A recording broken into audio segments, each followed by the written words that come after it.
What's up everyone, how are you all? Today we are back with another blazing Naruto story. What if Naruto trained with Karin? If you enjoy then please like, share and do comments. And also check the description to original creator of this beautiful creation. It's mid-evening as two travelers are walking towards the border of Fire Country. The older man, who looked to be in his mid-50s, had white spiky hair with two shoulder-length bangs hanging down the side of his face while the rest was tied back in a ponytail.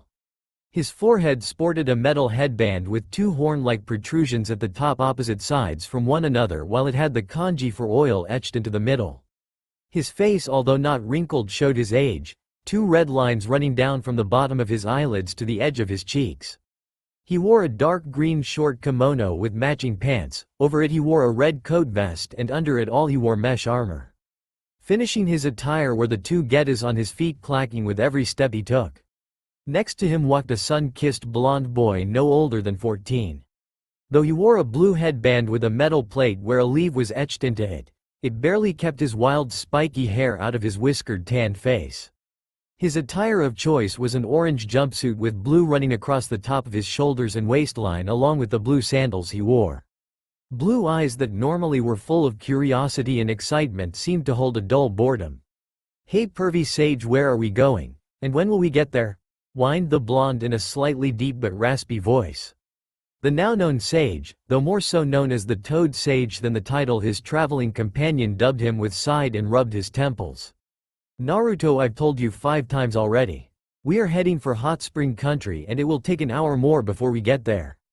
And how many times have I told you not to call me that? It's Jiraiya or Sensei at the very least." Naruto merely shrugged his shoulders in an "I don't care" fashion. "I can't help it that you are a pervert. Besides, the fact that we're going to a place called Hot Springs tells me what you plan to do," muttered Naruto. Jiraiya turned his nose up as if offended. "Geez, what did I do to deserve this? Although the brat's spot on about why I'm heading there, but I won't tell him that," thought Jiraiya while hiding a perverse grin. The two continued the rest of the way in silence. As Naruto and Jiraiya pass over the border separating Fire Country and Hot Spring Country, they were greeted by the view of a nearby town.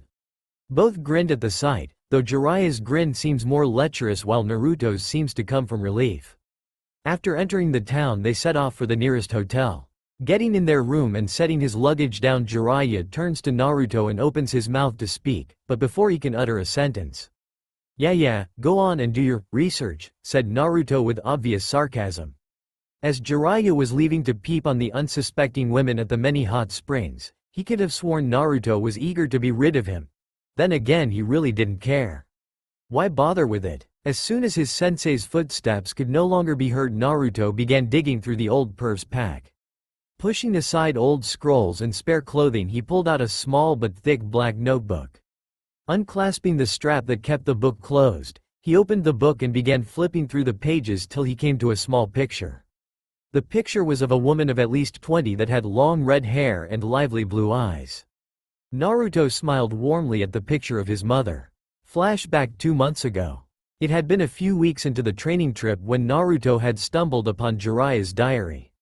He originally searched through it hoping to find a few jutsu to practice, seeing as Jiraiya seemed to be taking too long to train him.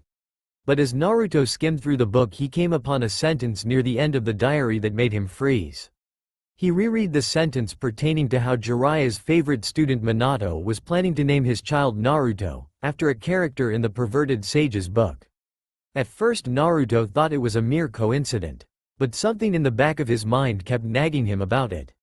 Deciding to abandon his jutsu search, he turned his attention to finding out everything he could about Minato Namikaze and the possible connection to himself.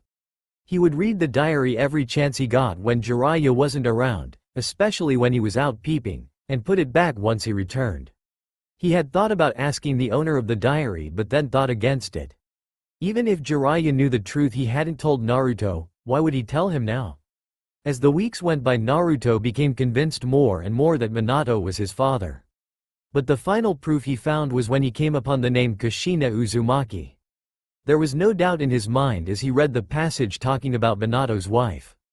After Naruto had found the name of his mother, he decided to turn his attention to her and find out as much as he could. Eventually he had come across a picture of her. He had relished in the fact that he had his mother's face along with the shape of her eye. End of flashback. Naruto began skimming through the diary once again using what little time, or as little as he thought it was, he had while Jiraiya was researching, to do a little researching himself. He had discovered many things about his parents. But the most interesting thing he had discovered was that his mother was not born in the Hidden Leaf village but in the village hidden among the whirling tides. Unfortunately, the diary didn't hold much about his mom's home village other than it was destroyed, thus sending his mom to Konoha. He continued reading for nearly 40 minutes and then closed the book. Having just finished reading the last of anything pertaining to his parents, he put the book away. He felt a mixture of pride, uneasiness, and yearning. Pride in knowing his lineage. Uneasiness in the many things he discovered about Konoha, like the fact that he had been lied to most of his life. And let's not forget it was his own father that sealed the nine-tails fox inside him.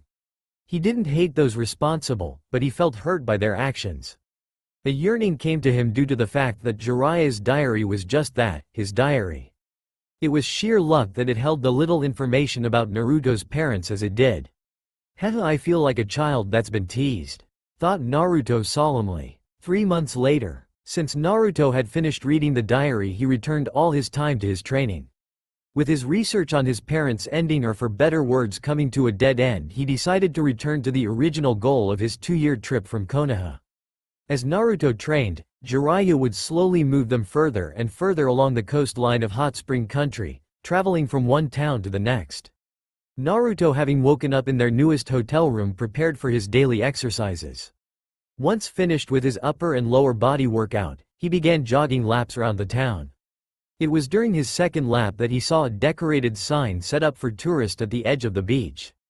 Guess I might as well take a break and see what the sign's about, thought Naruto, taking quick puffs of air as he jogged over to the sign.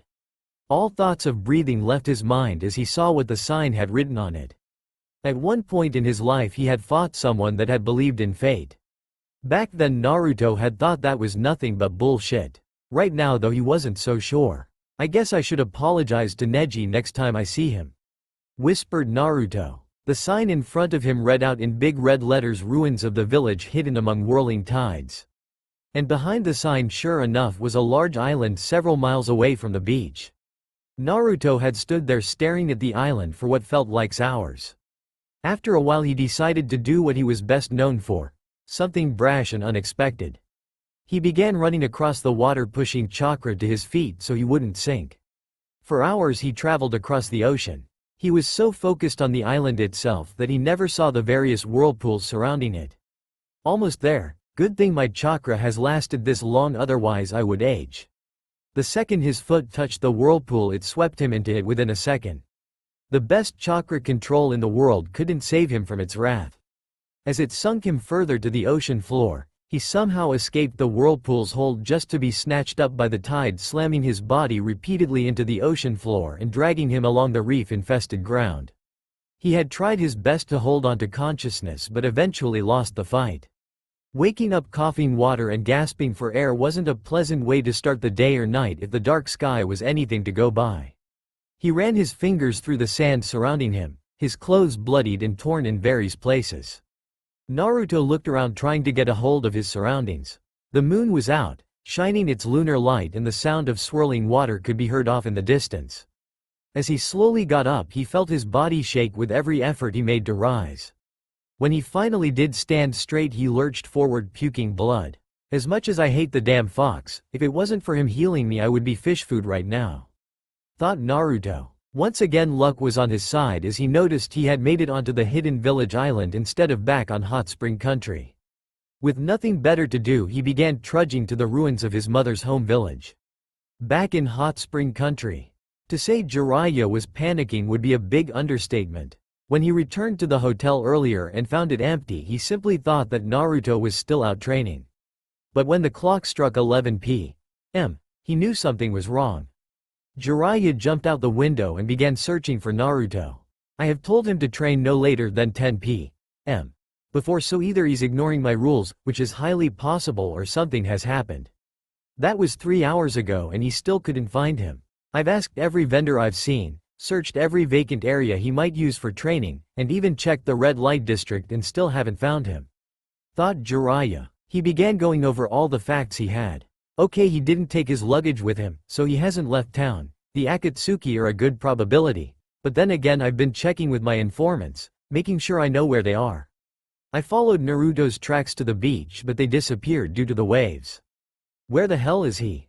Jiraiya continued his search, but the only clue he got was a witness seeing a blonde kid in orange jogging towards the beach.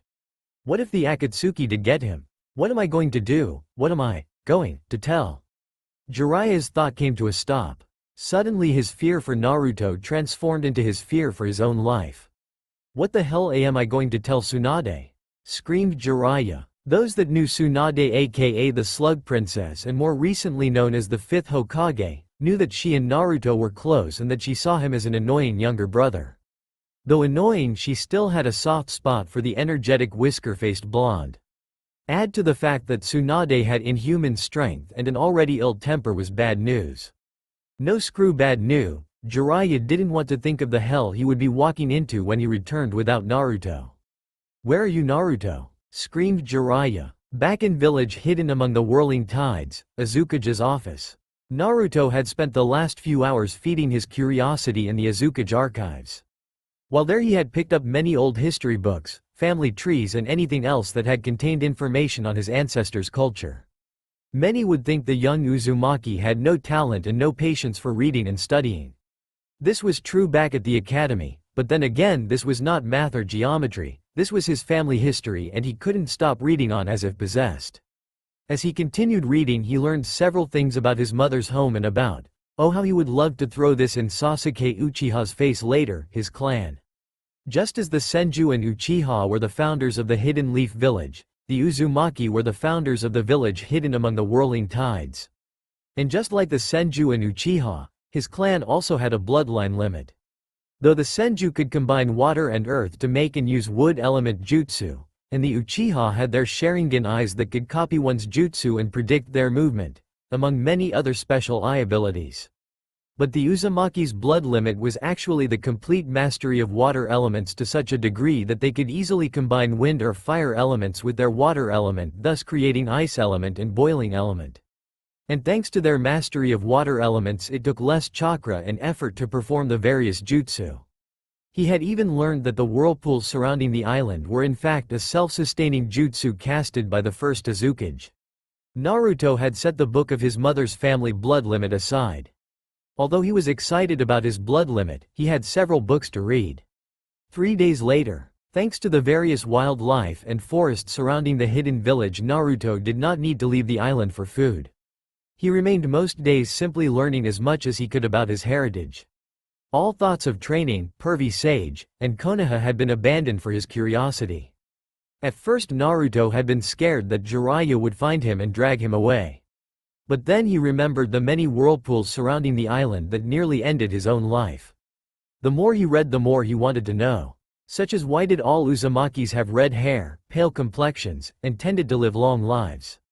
His answer took him back to his mother's blood limit. Somehow the blood limit would affect the genes in a person's body and thus show certain changes such as the pale skin and red hair.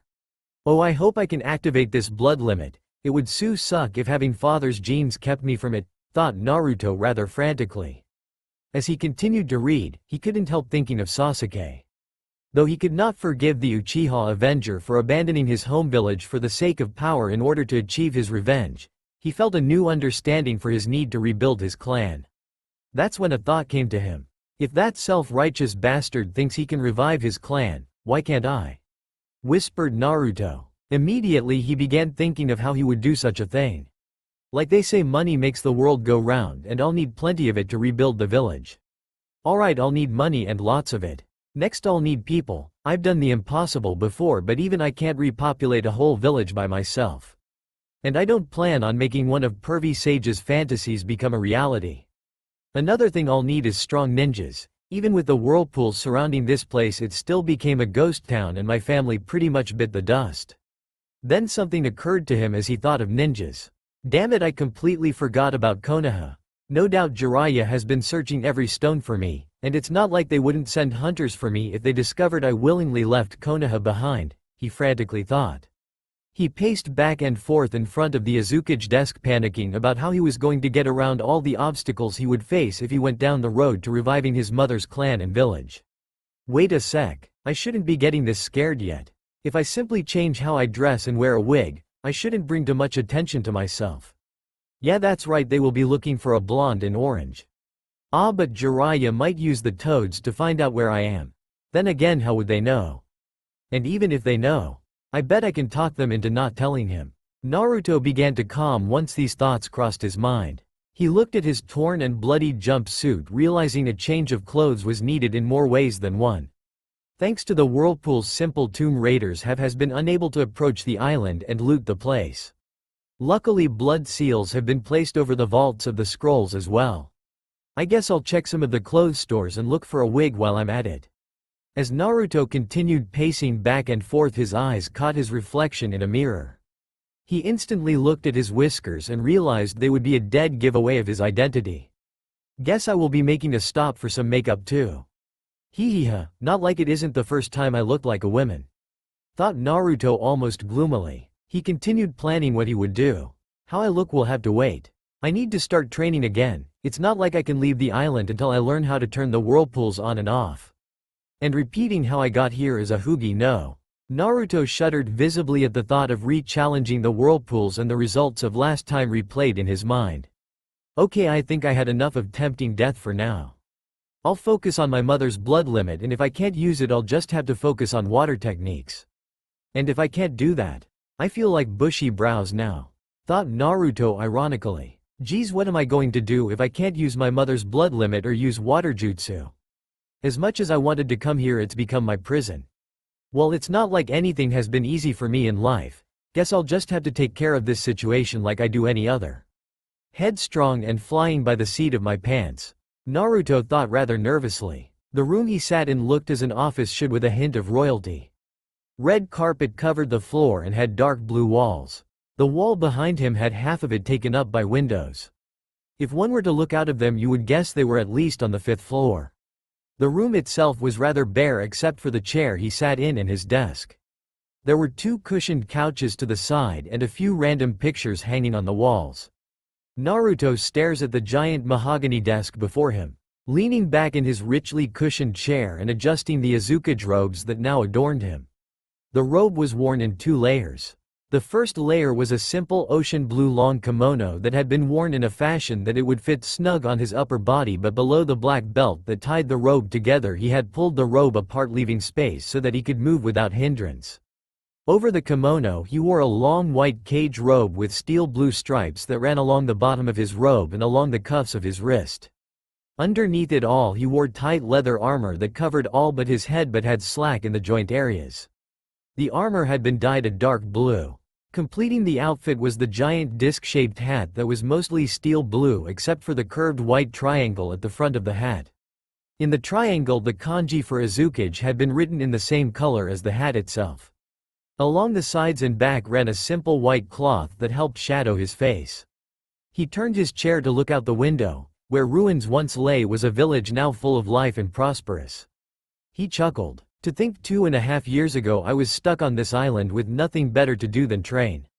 Thought Naruto, a look of nostalgia filling his blue eyes. 2.5 years ago.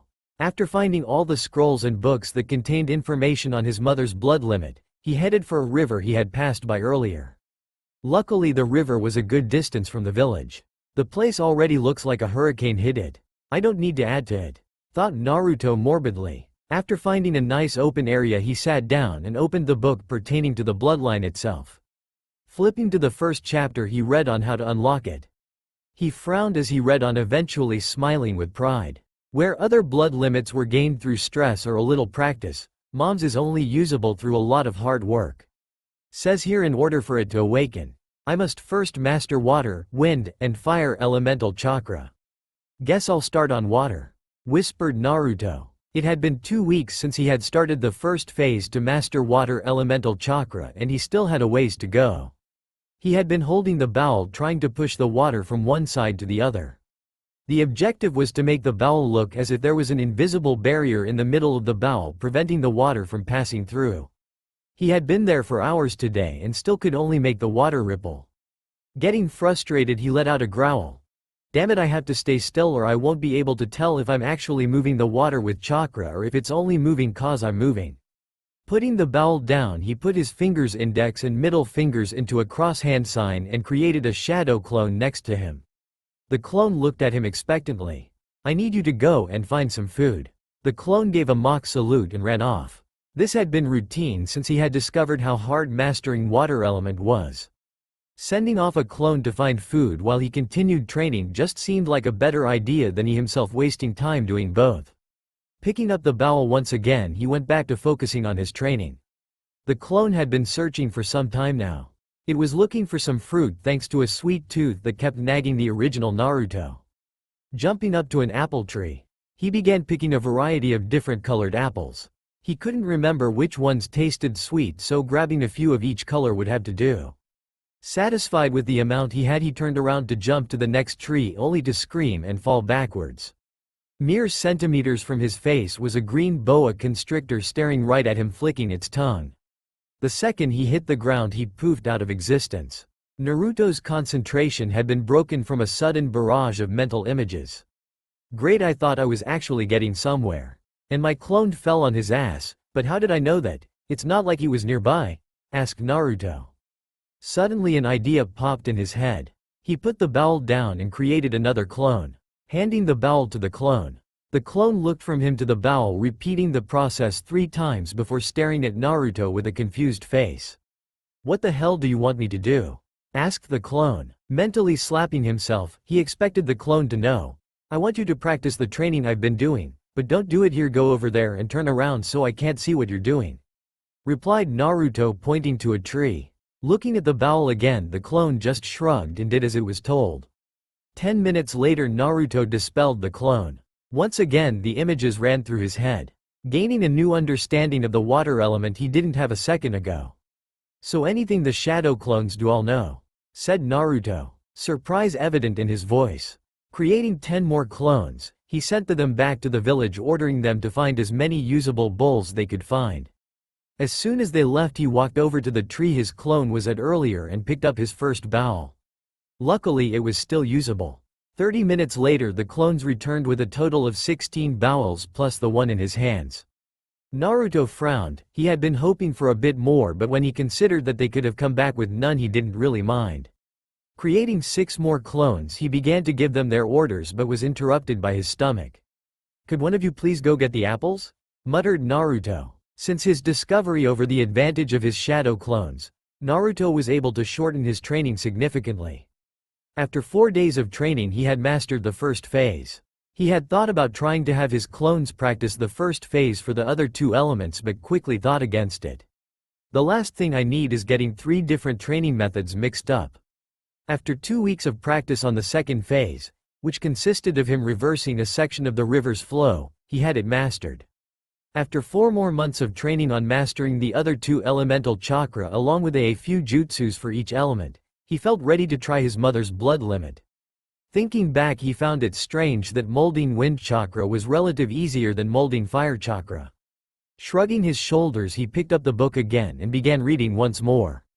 With all 3 elemental chakras mastered, whether or not he would be able to use his mother's blood limit would be determined by if his body could combine the 2 elements. 3 months later, Naruto walked towards the beach. He now wore a simple blue kimono that went down to his knees with blue pants and a red wig that went a little past his shoulders. On his face he wore a powder that blended in well with his skin, covering his whisker birthmarks effectively. His eyebrows were still blonde, but he dyed them as soon as he got back to Hot Spring Country. He readjusted the pack he had slung over his shoulder. The last 7 to 8 months of training had paid off. He had actually been able to combine both wind and fire elements with water. His mother's blood limit was at his disposal, and for that he was proud. He could have left the island a month ago, but he wanted to train for another month just to be sure. Checking his pack one last time, making sure he had the scrolls he would need to continue his training. Among other things he felt he would need, such as extra makeup, some food, and a little bit of money he found here and there. Afterwards he walked onto the water and spun through a series of hand signs, deactivating the whirlpools before him.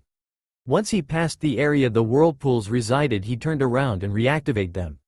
Turning around once more, he sped off towards Hot Spring Country.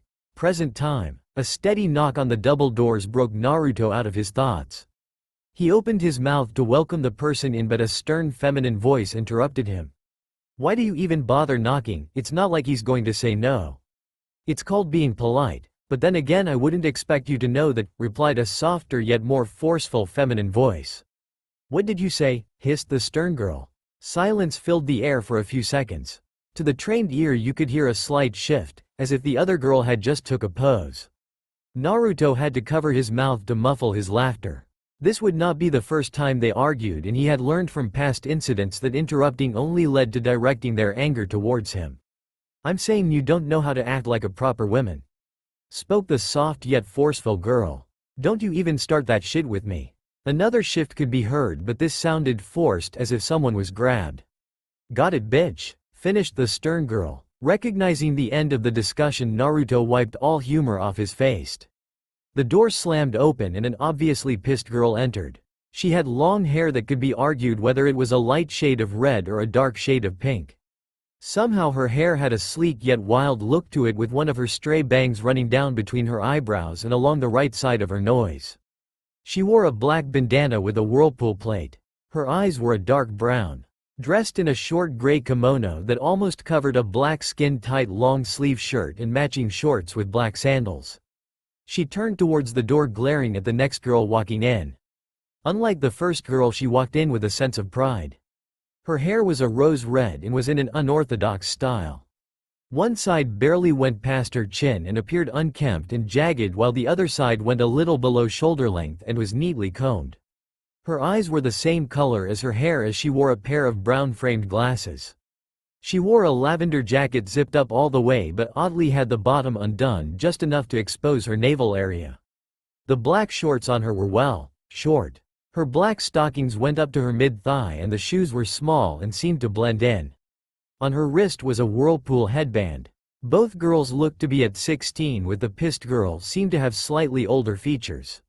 Feeling the glare directed at him, Naruto turned towards the gray-clad kunoichi, raising a blue leather-covered hand in self-defense. "Now before you say anything, I didn't do anything to Yuya." Yuya scoffed. "That's just a dumb ass, you didn't do anything. You could have invited us in, instead of just sitting back and snickering." The other girl tilted her glasses by the side, smiling the entire time. "And you, don't go thinking this is over with Karin. I'll deal with your ass later," said Yuya. Naruto to this day still couldn't believe he had not only recruited Yuya and Karin into his village, but also into his clan as his sisters. He looked at Yuya once more. His eyes filled with a sense of gentleness no other man would show her. Yuya, still busy glaring at Karin, didn't notice. 1 year and 7 months ago, Naruto had been doing odd jobs in Hot Spring Country for some time now. Naruto was reluctant to leave yet due to certain roadblocks. The first roadblock was the fact that in order for him to travel to any other country or village besides Lightning Country, he would have to pass through either Fire Country or Sound Territory. Risk being found by Leaf Hunter Nin or Jiraiya, and dealing with Grandma Tsunade's wrath was not a pleasant idea. And accidentally running into Orochimaru seemed less than uncomfortable. He had made amazing progress over the last 8 months, but he wouldn't allow himself to think he could take on the world. Very rarely did ninja fights come down to who was stronger, but more so of who was more cunning or who simply had the element of surprise. Needing supplies, he stopped by a general store. Grabbing some much-needed makeup and food, he walked up to the red-headed cashier. She looked familiar, but he didn't pay it any mind. "What the fuck are you doing buying makeup for? What are you, some damn cross-dresser?" Naruto's head snapped up, taking a better look at the cashier. It took a moment for the pieces to fit, but once they did, any smarts he had gained over time seemed to have disappeared as he blurted out his exact thoughts. "Holy shit, it's you." Yuya. Yuya looked at Naruto, shock evident on her face. But unlike Naruto, that didn't stop her instincts. She had grabbed and thrown him against the wall so fast that he never saw her pull out the kunai. She held it to his neck with a firm grip, looking for one more reason to slit his throat. "Alright fucktard, you have a minute to explain how the hell you know me," hissed Yuya.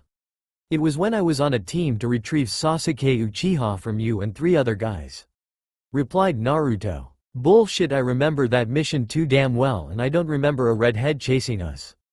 countered Tayuya, her voice laced with hate. Naruto's mind was blank for a few seconds. "My wig, take off my wig," blurted out Naruto frantically, having been counting every second to the minute promised. She understood him if barely. Reaching up, she grabbed the red hair and yanked it off, revealing a head full of medium-length blonde unruly hair. An image of a blonde loud-mouthed annoying kid instantly played through her head. But that kid had whiskers and this guy didn't. Suddenly she remembered the makeup. Her kunoichi mind began processing all the information that lay before her, and finally one thought came to her. He's hiding. Naruto was thanking God. He never thought he'd be so glad to see signs of recognition on someone's face again. Tayuya had slowly let go of him and began to back up. She still held her kunia, but that was to be expected. The two stared at each other for some time before lowering their guard. Both looked at each other with curious, questioning looks. After the tension lifted, they began firing their question back and forth. Naruto began explaining his disguise and the original reason he left Konoha along with his new ambition. After he finished, Tayuya had to admit it took guts for what he was attempting, but never spoke her opinion. Somehow Tayuya had survived her encounter with Tamari. And apparently a traveling merchant trying to travel around the border of Sound Country had chanced upon her. When he had found her, she was buried from her waist down in trees and other debris. It was only with a little luck that the merchant had a small shovel and had dug a trench deep enough underneath her so he could drag her out from under it. After that he carried her to his initial destination, Hot Spring Country. After arriving in a town, she was dropped off at the nearest hospital. After that was her road to recovery. "What about Orochimaru and the curse seal?" asked Naruto. Tayuya looked as if there was a bitter taste in her mouth. "I still have the curse seal. But I don't know anything about that trash now. Most likely left me for dead," she replied barely above a whisper. There was another moment of silence. After a minute or two they began passing a few more random questions here and there. When it felt like there was nothing more to discuss, Naruto regathered his supplies and paid for them before waving goodbye and leaving the store. As he walked, he thought back to his talk with Tayuya and another discussion he had with Shikamaru. Shikamaru had led the mission to retrieve Sasuke and had been the one to fight Tayuya. As usual, he said the girl was troublesome, but complimented her as a shinobi, and further went on to explain that out of all the Sound Four she seemed to have the most morals. Although now that he had talked to her face to face, she seemed different. Naruto simply chalked it up to loneliness. He could sympathize with her. 8 months being alone had changed Naruto as well. Stopping a block away from the general store, Naruto turned back to look at it. "I can't believe I'm considering this," whispered Naruto. Walking back into the store and back up to Tayuya, the entire time she was giving him a confused look. "I want you to become a part of my family," said Naruto as blunt as possible. Tayuya's brain had frozen. She repeated the sentence in her mind slowly. Her face filled with anger. "What did you just say, pervert?" A resounding smack echoed through the town. Naruto, now sporting a red hand mark on his left cheek, slowly lifted himself up. Dumbfounded, he repeated his own sentence, trying to find where he went wrong. He sighed as he realized his screw-up. "Sorry, I didn't mean as one of my wives. I meant more along the lines as a sister," apologized Naruto. Tayuya seemed to calm down but still kept her aggressive appearance, and quickly responded with a sound no. Naruto, not one to give up easily, had continued to persuade, bug Tayuya. Naruto would eventually have to leave but came back the next day to try again. This process had continued a week straight before Tayuya finally broke down and asked him why her. "Well, as you know, I'm trying to rebuild my village, but another thing I want to do is rebuild my clan. I don't want to put just anyone into it, ninja or not. I want people with key features that my clan was known for, and your pink or red hair is a rare thing to find. Add to the fact that you're a damn good ninja with some morals to it, and why wouldn't I want you?" explained Naruto. Tayuya, who was only used to people such as Orochimaru saying she was useful, was shocked. She wasn't used to people complimenting her hair or her skills, and the people that did were just looking for a quick lay. She quickly began thinking of a reply. "That's good and an all fucktard, but why should I go along with this? What's in it for me? I'm not a damn charity case." Naruto smiled but quickly removed it when he saw her begin to get pissed again seeing it. "Well, for one, you'll have a good reason to get out of this store. I doubt you really enjoy acting nice to the various strangers that walk in and out of here," stated Naruto. Tayuya nodded. And what else? This second reason is kind of a mutual gain. Naruto stopped thinking about when he learned such a word as mutual. Seeing Tayuya grow impatient, he continued. I've been trapped on an island alone for quite a while. While you've been trapped here with no one to talk to but the customers and your boss. It would be nice to have someone to talk to that has something to talk about other than, nice day, or, how's business going, right? Well, you're right about that. Truth be told, I don't know what I'd do if another damn person openly reflects on how nice the weather is. Anything else? Naruto thought a minute. Not really, other than the obvious benefits if I achieve my goals. She stared at him for a few minutes. He was pretty spot on about her predicament. She was tired of this town, and though she wouldn't admit it, she did enjoy their initial conversation before he came back and began bugging her. But she didn't really know him, and despite how dull her life was at the moment, she was tired of being used and tossed aside. How do I know you won't use me, just to throw me away once you have what you want? Asked Tayuya in a demanding tone. A look of understanding crossed his face. You have a good point, you really can't. But is there a way I can prove myself? This guy just kept surprising her. She had expected him to give some bullshit reason on why she should trust him. Instead, he openly admits she can't and asks her if he could gain her trust. She smirked. Well, there is one way, fucktard. But it won't be easy. Seeing him shrug, she decided to continue on. My flute got destroyed in that last fight. If you can get me another one, I'll join you. But it can't be just any flute. It'll need to be strong enough to withstand a good amount of pressure. In fact, the only place I can think of that would have what I'm looking for is Earth Country. Naruto understood instantly what she was getting at. He had told her his reason behind still being in Hot Spring Country. And now that he thought about it, this was a perfect way to prove himself. He stood weighing the pros and cons. If he was successful, he would have a strong ally and be one step closer to fulfilling his ambition. But if he got caught by either Orochimaru or Leaf Nins, it would all come to an end. Alright, I'll do it, answered Naruto. After writing down the name and description of what type of flute he would be looking for, she sent him on his way. She was expecting the trip to take at least 2.5 weeks, but when he walked in dirty and pale 9 days later, she didn't know what to say. Fortunately for her, she didn't get the chance, as he promptly lost consciousness after taking a few steps in. She dragged him to the back where a rest area was. Propping him up in a corner, she searched his travel bag, finding a rectangular case. Opening it up, sure enough, was exactly what she told him, to get down to the finest detail. 1 month later, somewhere in Taki. The trip to and from Earth Country plus the price for Tayuya's flute had put Naruto back to square one. But on the bright side, with Tayuya now traveling around with him, people were willing to hire him for more expensive missions. Naruto had tried doing some missions on his own before, but thanks to the fact that he was only 15, people were quick to hire other people based on their size and stature. Tayuya's attitude acted like a double-edged knife. Although he was the main target of her crude words, when she turned her attention to possible employers, they tended to be less judgmental. Thanks to better-paying jobs, Naruto and Tayuya had been collecting money at a faster rate than before, but at the same time, when you include traveling expenses along with resupplying, the amount of money they were saving up was petty. Naruto had been getting irritated lately. Tayuya's attitude could only help persuade people to a certain extent, and depending on the mission's difficulty, they would most likely tell them to get lost. He had been trying to hide his irritation, but Tayuya had been noticing it. They continued walking through the forest till Tayuya wanted answers. Alright, jackass, what's bothering you? Naruto let a sigh slip, deciding that trying to lie to her would only piss her off. I'm just a little annoyed that we're not making much progress. If we were just a bit older, we wouldn't be having too much trouble. Nodding her head.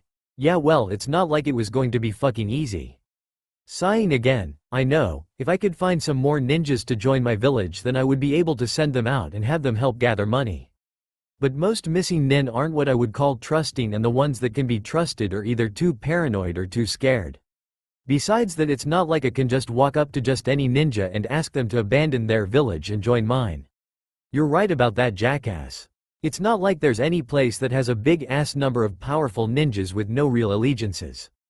Tayuya stopped walking as soon as she finished her sentence, just realizing something. Haha, yeah, just means. Having noticed the empty space next to him, Naruto turned around to look at Tayuya. Hey Tayuya, you okay? Asked Naruto.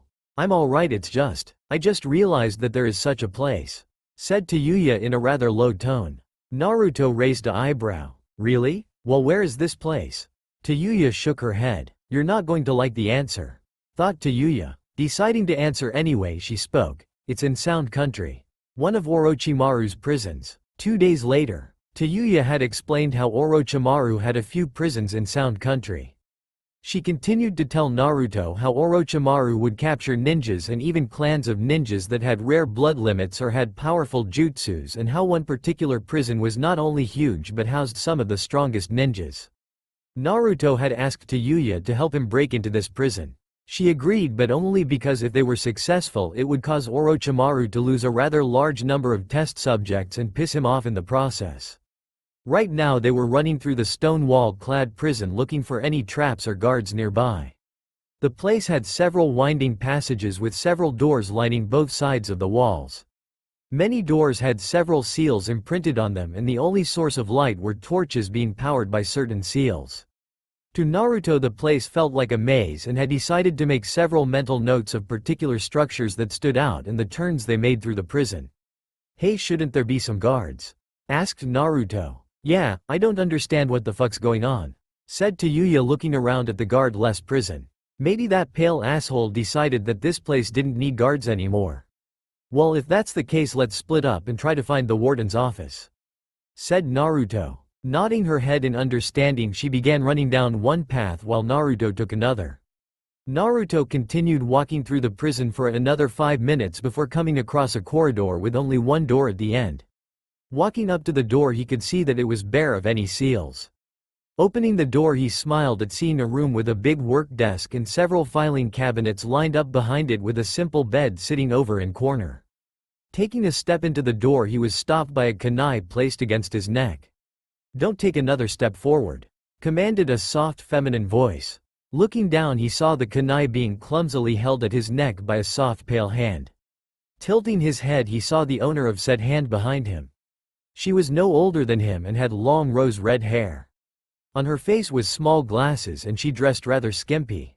He could easily get out of this, but decided to play along. How did you know I was here? Asked Naruto. I sensed your chakra, she answered. Naruto frowned.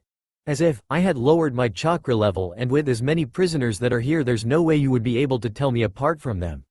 The girl smiled before proudly answering. I'm not like other sensors. My sensing ability is one of a kind. With it I can sense multiple people and tell them apart. I knew you were here the second you came within 9 feet of this prison. Now who are you and why are you here?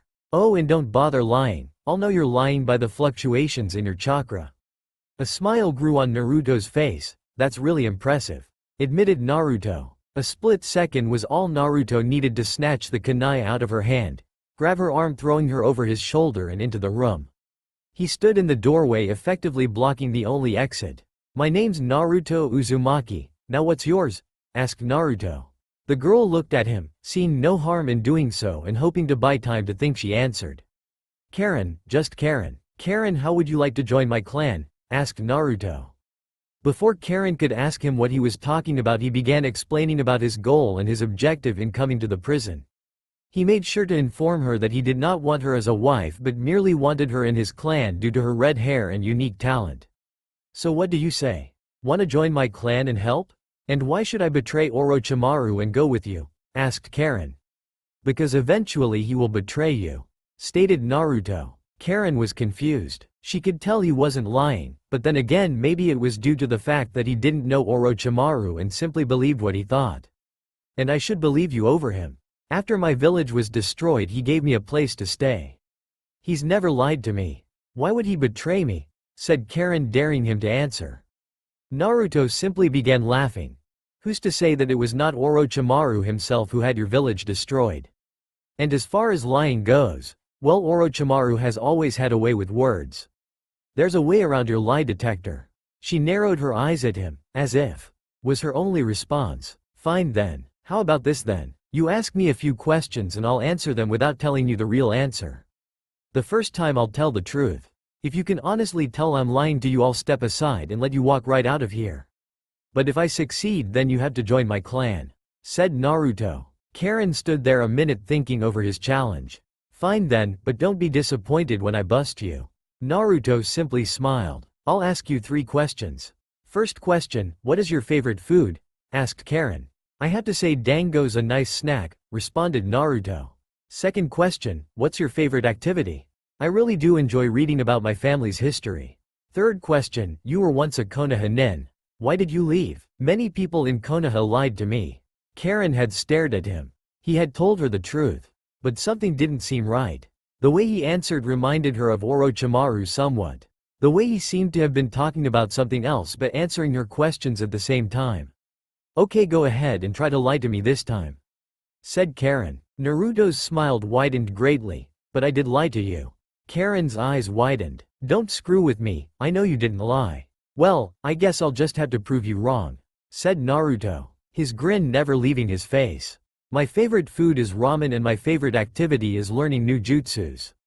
I left Konoha so I could rebuild my mother's home village and clan, stated Naruto. Karin back up till she felt the wall on her back. How did you do it? How did you lie to me without me detecting it? Asked Karin, obviously frightened.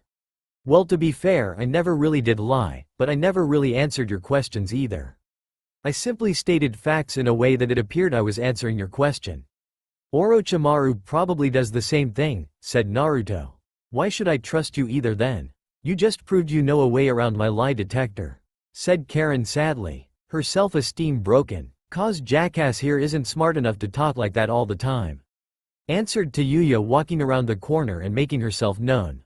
Tayuya had been there the whole time, but thanks to the fact that Karin was so focused on Naruto she never detected her. Hey Tayuya, I was wondering when you would show yourself, said Naruto, keeping his eyes on Karin the entire time. Having heard Tayuya's name, Karin looks towards her. Tayuya? As in one of the Sound Four? Naruto looks to Tayuya. Know each other? She wouldn't know me. I've only been here for a couple months. A lot of people talked about the Sound Four and its members. But I thought you died, says Karin before Tayuya can speak. Almost fucking did. But let me tell you this. You're better working for this jackass than Orochimaru. I was one of his top 4 and he still abandoned me, said Tayuya. Karin understood Tayuya, but she still wasn't sure. Why do you trust this guy? Who to say he won't abandon us as well? Said Karin, pointing at Naruto. Naruto for his part decided that staying silent was the best thing to do. Karin didn't want to believe him, so he decided to let Tayuya do the talking. I don't fucking blame you for not wanting to trust him. Hell, I was the same way. Even thought the same damn thing. But someone who puts himself and his own dreams at risk just to get me to join him isn't going to abandon me, said Tayuya. Karin seemed to soften up after hearing this. When Tayuya saw this, she decided to add one last statement in. And besides, you made a fucking deal with him, and now whether you fucking like it or not, you're a part of Clan Uzumaki, so you better just make the best of it. Thanks to Karin joining, it made it that much easier to free the prisoners. Naruto was just going to free all the prisoners and give his speech on his goal and see who wanted to help and let the others go, but Karin had explained how her sensory abilities worked. After hearing how Karin could not only tell how strong a person was by their chakra but could also look at a person's chakra and see how dark it was, Naruto decided to let Karin filter through the prisoners first. Of course, not all of the prisoners had agreed to join Naruto and help him accomplish his dream, but many that were grateful for Naruto for rescuing them did. Naruto now had over 400 ninjas added to his cause. After returning to the hidden village of the Whirling Waves, Naruto informed his new ninja what the current goal was and sent them out to go on missions.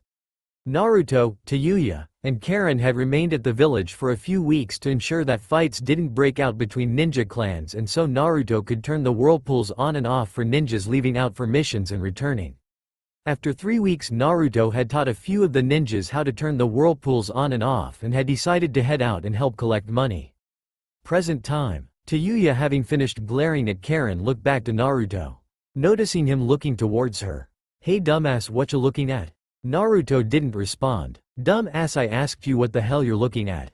Still no response. Is he asleep? Asked Karin, her voice carrying a hint of concern. Not having any patience today, Tayuya walked around the desk and slapped him over the head. The slap had knocked off the Azukage hat he was wearing, revealing his face. His crimson red hair, though not as long as hers, was pretty damn close. His face no longer sported the whisker like birthmarks and was pale. She couldn't help but smile when she remembered how these changes came and how freaked out Naruto was. It took him 30 minutes to remember that his bloodline altered his genes. The transition from tanned blonde to pale redhead took nearly a month to complete. "Ow sis, did you have to hit so hard?" asked Naruto in an annoyed manner. "I wouldn't have had to hit you at all if you weren't daydreaming, dumbass," replied Tayuya. Deciding to get onto business, Karin interrupted by dropping a stack of papers and a few scrolls on his desk onto Naruto's desk. "Here are the mission reports. And the scrolls are new missions from the hot spring Demio. Also, Tazuna wants you to know that some of the civilian council have concerns about taxes," said Karin. Naruto looked at Karin, letting her know he was paying attention. He owed it to her. She had become his secretary in a ways. From filing papers to reminding him of urgent business.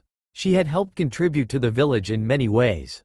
He couldn't help but think that if it wasn't for her, the village would not have been formed so quickly. In fact, had he not had her with him one day, the village would have taken another 8 years to get where it was now. 1 year and 4 months ago.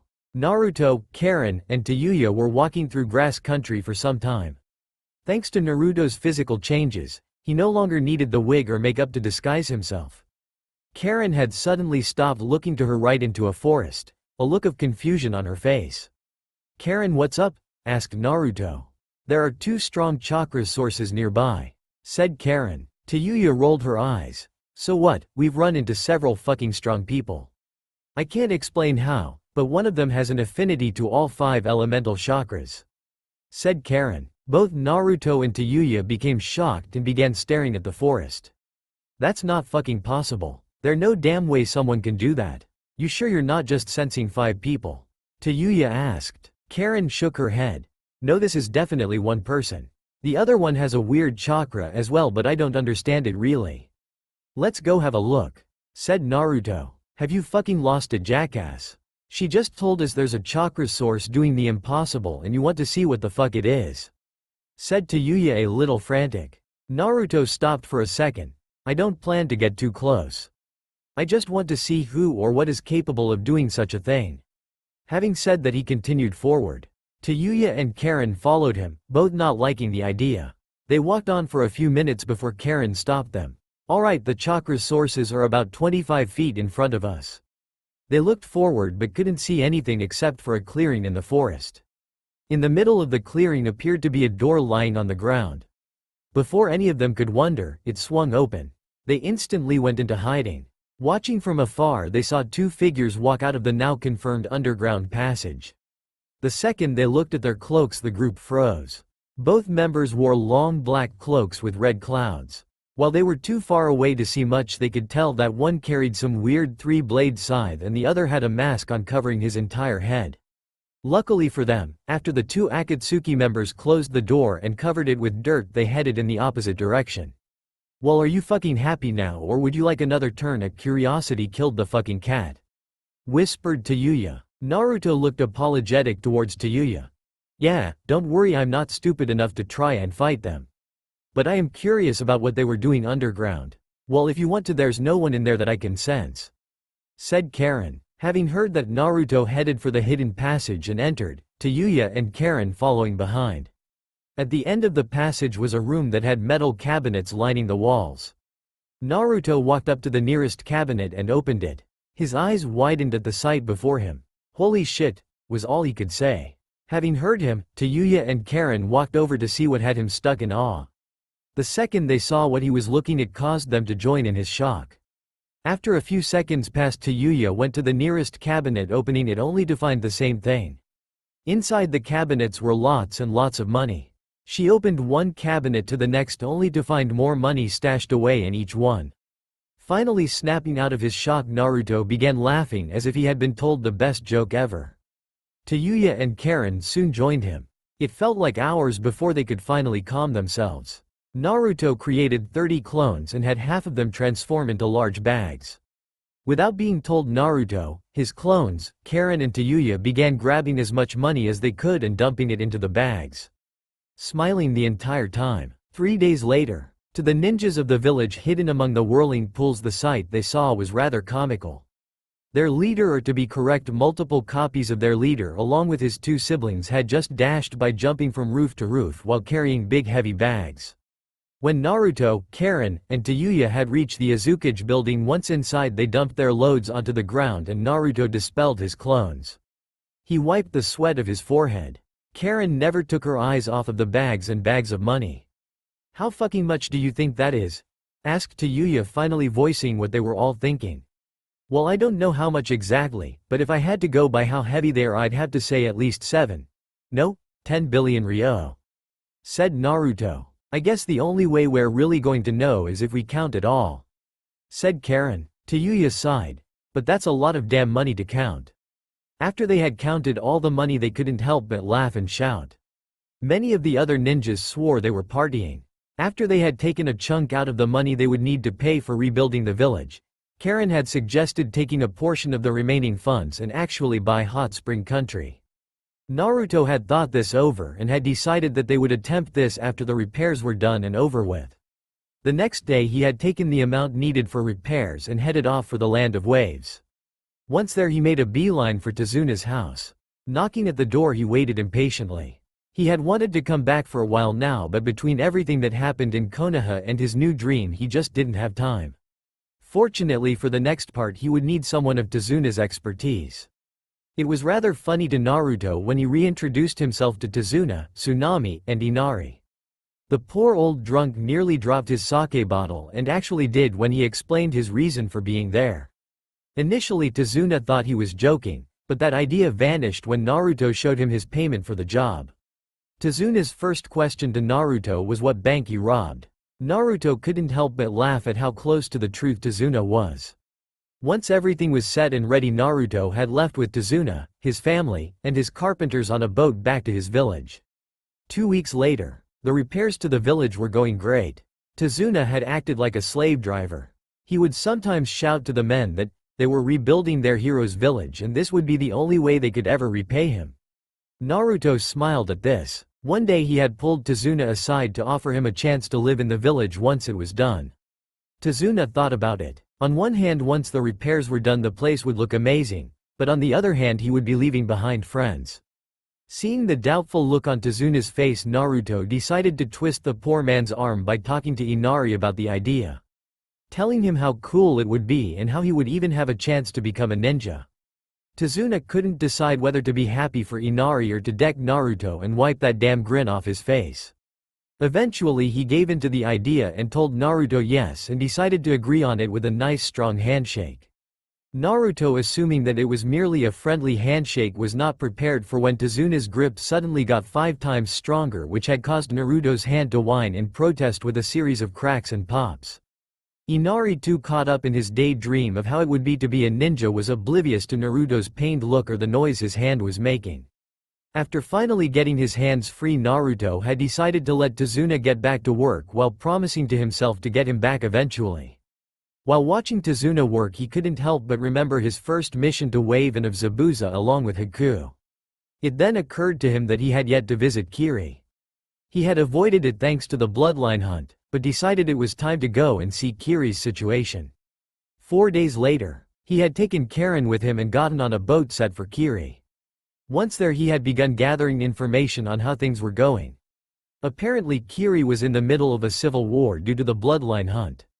Initially Karin had suggested that they leave for Naruto's safety, but Naruto said that he wasn't planning on leaving. Over the year Naruto had learned to mask his anger, but Karin could tell that Naruto was pissed even though he didn't show it. Naruto had asked Karin to try and find a large group of people with possible bloodlines. It didn't take Karin long to do so and they headed for a large rundown building. As they entered, Naruto had immediately jumped to the side, pushing Karin along with him to avoid a barrage of shurikens and jutsu thrown by the mist rebel ninjas. "Stop, I'm not your enemy," shouted Naruto in the hopes they listened. Ignoring his plea, they continued to attack. Deciding that he wasn't going to get through to them with words, Naruto flipped through 4 hand seals. Ice style. Frozen wall encampment jutsu. A wall of water surrounded Naruto and Karin before freezing. "I'm sorry for our attack, we've been on edge lately and when we saw you coming we thought you were spies sent here. I'm the leader of this rebel faction, my name's Mei Terumi." Naruto, still caught up in Mei's looks, didn't respond. Karin, having sensed his emotions through his chakra, had decided to jab him in his side with a quick elbow. Ow, oh ah. Yeah, I'm Naruto Uzumaki and this is my sister Karin Uzumaki, said Naruto, a slight blush on his face showing his embarrassment. Some of the rebels had laughed at the situation, understanding full well his thoughts. So why did you come here? Are you hoping to join us? Asked Mei. Naruto took a moment to think before speaking. Well, yes and no. We're not from here. I came here originally to see how Kiri was doing. But when I heard how this civil war was still going on, I decided that I would offer you my services, for a price of course. As you saw, I have a blood limit and Karin here is an advanced sensor. It was thanks to her that I was able to find this base. I had her focus on finding a large group of people with blood limits. Many rebels were impressed by Karin's ability. Mind if I test how good she is? Asked Mei. Naruto shrugged his shoulders. Sure, go ahead. Alright, why don't you tell me all you can find out about my chakra? Asked Mei. Karin had taken a little time to analyze her. Your affinities are earth, water, and fire. Your blood limit allows you to combine earth and fire to form lava elemental chakra and… Oh hey, she's like you Naruto. She can combine water and fire to form boil elemental chakra like you. Mei gave an impressed look at Karin before shifting her gaze to Naruto. So you can also use boil along with ice, impressive. So how much would it take to hire you too? We could certainly use your help. Haha, well, my price is more of a deal to be exact. If I help you, I want you to make an alliance between our two villages, said Naruto. Naruto then went on to explain his goal and just how close he was to achieving. It was safe to say that everyone in the building sported shocked faces by the time Naruto's explanation was done. Once she was over her shock, Mei thought about what an alliance with Naruto would mean. I have to admit that's rather amazing to say the least. This deal of yours is actually beneficial to us as well. Once we get rid of the current Mizukage, we'll be left in a state of chaos. Yagura's ways won't just disappear overnight, and it will take some time before his influence is gone. If we make the alliance, other countries will be less inclined to take advantage of our state, said Mei, holding out a hand towards Naruto. Naruto took a hold of her hand. So I take it we have a deal. Mei gave him a nod. Yes, we have a deal. For the next 2 months, Mei had led the rebels in hit-and-run tactics, slowly weakening down Yagura's forces.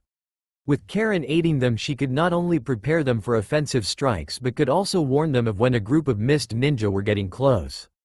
Naruto had been aiding in the fights as much as he could with his jutsus and had been the heavy hitter for their attack forces. Mei had noticed that Naruto had been favoring his ice jutsus over his boiled jutsu and had decided to ask why. When he told her, it was due to the fact that he knew very little boil-style jutsu and that it was harder for him to mold the chakra to pull them off. She decided to teach him one of her boil jutsu. She taught him the boil-style, skilled mist jutsu. Naruto had picked up on it rather fast and had discovered it was a rather good way to practice molding boiled chakra due to the fact that it only required one hand sign. Thanks to their efforts, the rebels had been making good progress. Mei, having felt that it was time to attempt an attack on Yagura, had gathered them and began explaining the plan. The idea was to have most of the rebel forces keep Yagura's mist ninja occupied while Mei, a few rebels of her choice, and Naruto would attack Yagura himself and assassinate him. Mei had told Karin that she wanted her to find a well-hidden spot and warn them over the radios of reinforcements and where Yagura's forces were. A few hours after midnight, the night guards patrolling the Mizukage building had gone into a defensive stance when a thick mist suddenly rolled in. 2 heavily clothed rebels had jumped through the mist and thrown kunais at them. The night guards had tried to reach their own weapons and tried to deflect the oncoming kunais but found that their bodies felt stiff and the movements had become sluggish. It was too late when they realized how cold the mist that surrounded them was, and the kunais ended their lives. Naruto cancelled his jutsu, revealing himself and a shivering Mei. That was rather impressive how you combined your ice element with the hidden mist jutsu. I just wish it didn't affect me as well, said Mei, practically hugging herself trying to warm up. Naruto couldn't help but snicker. I told you to dress in warmer clothes. Mei shot Naruto a glare before moving on into the building with Naruto and the other 2 rebels following behind. A series of explosions went off, signaling that the other rebels had begun their attack. With stealth no longer an option, they ran down the hallway, turning here and there until they saw a set of double doors at the end. Mei gathered chakra to her mouth and spat out 5 globs of magma. The globs broke through the door and hit the Anbu waiting to ambush them.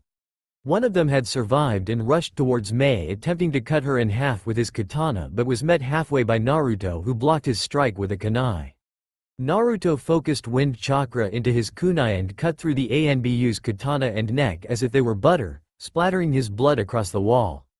As soon as everyone was in the Mizukage's office, which resembled a large throne room more so than an office, Mei turned towards the broken doors and shot a long stream of magma, effectively covering them and blocking the only escape route.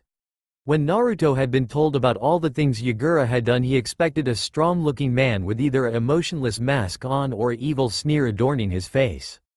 But what stood before him blew his idea out of the water. Yagura looked a few years younger than Naruto. He had gray messy hair and pink pupilless eyes. Under his left eye he had stitches running down to the bottom of his cheek. He wore a gray short-sleeved shirt with matching pants.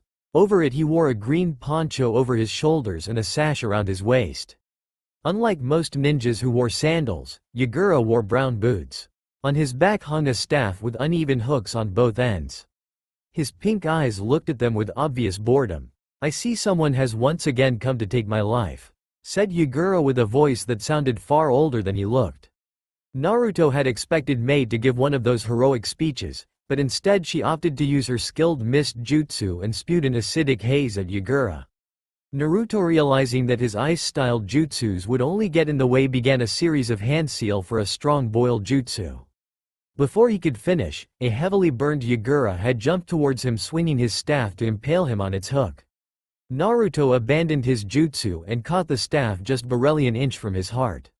He held onto the staff and refused to let go in hopes of giving the others a chance to attack or at least force Yagura to abandon his weapon. Yagura noticed the two rebels charging at him from behind. He increased his chakra immensely and yanked the staff out of Naruto's grasp, causing him to lose his balance. Yagura then swung his staff, knocking the two rebels away, while in the same motion tripped Naruto with the other end. He then swung his staff downward towards Naruto, only to be forced to dodge as Mei began spitting globs of magma at him. Naruto took this time to get up and pull out one of his kunais, infusing it with wind chakra. As soon as Yagura's foot left the ground as he jumped back to avoid another magma glob, Naruto launched his kunai at him. Yagura, having no way to dodge it, he spun his staff in an attempt to deflect it. The kunai carved through the staff and sailed through Yagura's right lung. Yagura fell down to the ground, leaving a long trail of blood, and grasped his wound and began wheezing as if he couldn't breathe. Seeing this, Mei shot a stream of magma over Yagura, covering him. Mei and the other two rebels smiled. Naruto, however, had a bad feeling. For some reason he knew it wasn't over yet. Suddenly the magma was blown away, revealing Yagura completely healed and covered in a green cloak of chakra that had a tail lazily dragging across the ground. Mei and the other two rebels had been shocked by the fact that Yagura had survived. Naruto was shocked to discover that Yagura was a Jinchuriki. Yagura immediately began a long sequence of hand seals. "Water style. Water dragon bullet," yelled Yagura, with a water dragon forming above him. Having snapped out of their shock, Naruto and Mei jumped away from each other, just barely avoiding the attack. The water dragon shot past them and crashed through the wall. Yagura had dashed towards them as if to attack.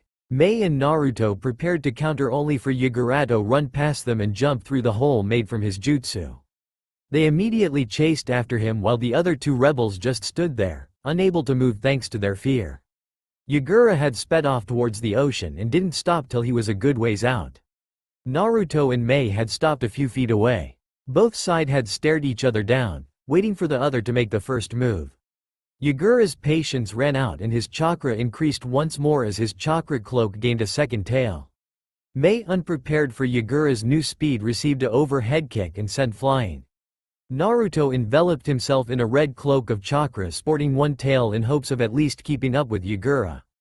Though he was able to keep himself from taking any damage, Yagura's speed was greater and kept him on the defense. Mei had returned to the fight and began aiding Naruto.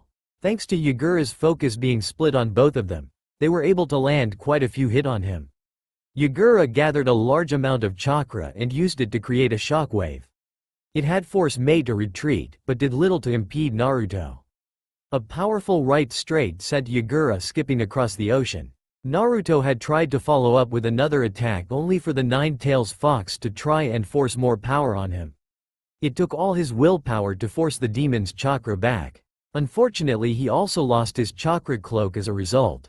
Damn Fox. I'm useless to Mei if I become a mindless beast, thought Naruto. Mei walked up to Naruto just as Yagura got back on his feet. He was panting and obviously exhausted. It looks like I'll have to use all of it. Both Naruto and Mei had to jump back as Yagura's chakra cloak exploded and began increasing in size. The chakra thickened and began taking shape. Yagura had taken on the form of the demon locked inside of him. Before them was a gray turtle that towered over them. It had spike-like protrusions covering its head and shell. Behind its body were three tails swishing back and forth in uneven rhythms. "What the hell?" said Mei. Naruto shook his head in disbelief. He knew what happened, but he had thought that only Gaara was capable of creating a body of his demon to fight with. Naruto had jumped away from Mei, trying to put as much distance between them as possible. Mei, having seen this, understood his intentions. He was hoping to keep Yagura from focusing on both of them at once. Naruto launched a volley of explosive kunais only for Yagura to turn his head and release a shock wave that blew them away. Yagura then swung one of his tails across the ocean, creating a tidal wave. The tidal wave easily swept Naruto away, momentarily removing him from the fight. Mei began launching more lava globs at Yagura, but they didn't seem to be affecting him. It wasn't till one of the globs hit Yagura in between his shell that he screamed in pain. Mei began aiming at the spots not covered in his shell. Yagura dived down into the ocean, making Mei's attack pointless. Yagura reemerged several feet away with a ball of chakra suspended in front of him. He launched the attack at Mei. She had planned to jump away, but when the ball split into two, she froze. The attacks were almost upon her when two hands grabbed her ankles and yanked her under the water. She watched as the chakra balls passed over her and then turned around to see Naruto. They both jumped out of the ocean, applying chakra once more to walk. "Mei, I think I have a way to get him. How long do you think you can distract him?" said Naruto. "I'm running low on chakra. I've got maybe 5 more shots of lava globs and maybe 3 skilled mists left," replied Mei. "I'll only need a moment, but when you hear me tell you to move, do so." "I'll only have 1 shot to do this," said Naruto. Mei nodded and ran off, tossing a few shurikens that simply bounced off Yagura's body. Yagura then turned to Mei, whipping his tails at her. While this was going on, Naruto went through 3 hand signs and collected a large amount of chakra. Mei was having a difficult time dodging. She shot 2 more lava globs to make Yagura believe she was fighting serious. Something dropped on her, but she didn't notice. She kept dashing from side to side, hoping to keep from being hit. Once again something dropped on her, this time she did notice. She momentarily looked at the black speck on her hand. Confused, she looked up and her eyes widened. Unfortunately, this had cost her, as one of Yagura's tail collided with her torso. The attack knocked the wind out of her and sent her skipping across the ocean. Suddenly it began raining, but the strange thing was that the rain was black. Yagura looked up to see a black cloud as big as his current body releasing the rain. Naruto ran through 7 more hand signs and then breathed in a large amount of air. "I'm really regretting the fact I never learned a lower level jutsu," thought Naruto. "Fire style. Fire dragon flame bullet jutsu," screamed Naruto as he expelled a long dragon-shaped flame. The instant the flames connected with Yagura's body, the black rain that covered his body ignited. Yagura screamed as the flames burned his entire body. Satisfied with the results, Naruto ran over to where he saw Mei. She was hunched over and breathing hard. "You okay?" asked Naruto. Mei took a few more long breaths before replying. "Got a few broken ribs. Otherwise I'm okay. That was a neat trick you pulled off." "Yeah, well, don't ask me to do it again. It took me a large amount of chakra to create a big enough cloud for the black rain to cover him, and even more to use that fire jutsu," said Naruto. "Don't you know a lower level fire jutsu?" asked Mei, a little confused. Naruto shook his head. The flames had begun dying down. Yagura's body was black now and had begun to dissolve. The green chakra resided back into Yagura, revealing a horridly burnt man. He could barely apply the chakra needed to keep himself from sinking, and standing was impossible. Mei got up and walked over to Yagura, intent on ending it. Naruto had followed behind but didn't plan to do anything. He believed that Mei should be the one to end it, not some foreign ninja. Yagura, seeing the two walk towards him, grinned. So this is what it comes down to. Sorry, but I don't like the idea of just letting myself be killed. He reached for his stomach and began channeling chakra. A confused look crossed Mei's and Naruto's face. What's he doing? What would channeling chakra to his stomach? Fear flooded Naruto. No, don't let him finish. Naruto pulled out a kunai and threw it, not even bothering to channel any wind chakra to it. Mei, not understanding why Naruto became scared, still acted and launched her last lava glob. The attacks weren't fast enough and green chakra burst from Yagura once again. Yagura's body went limp and sunk as the last his chakra left his body. The chakra transformed into the three-tailed turtle once more. Naruto began cursing in his mind. The turtle roared, and despite the fact he thought it was pointless, Naruto prepared to fight it again.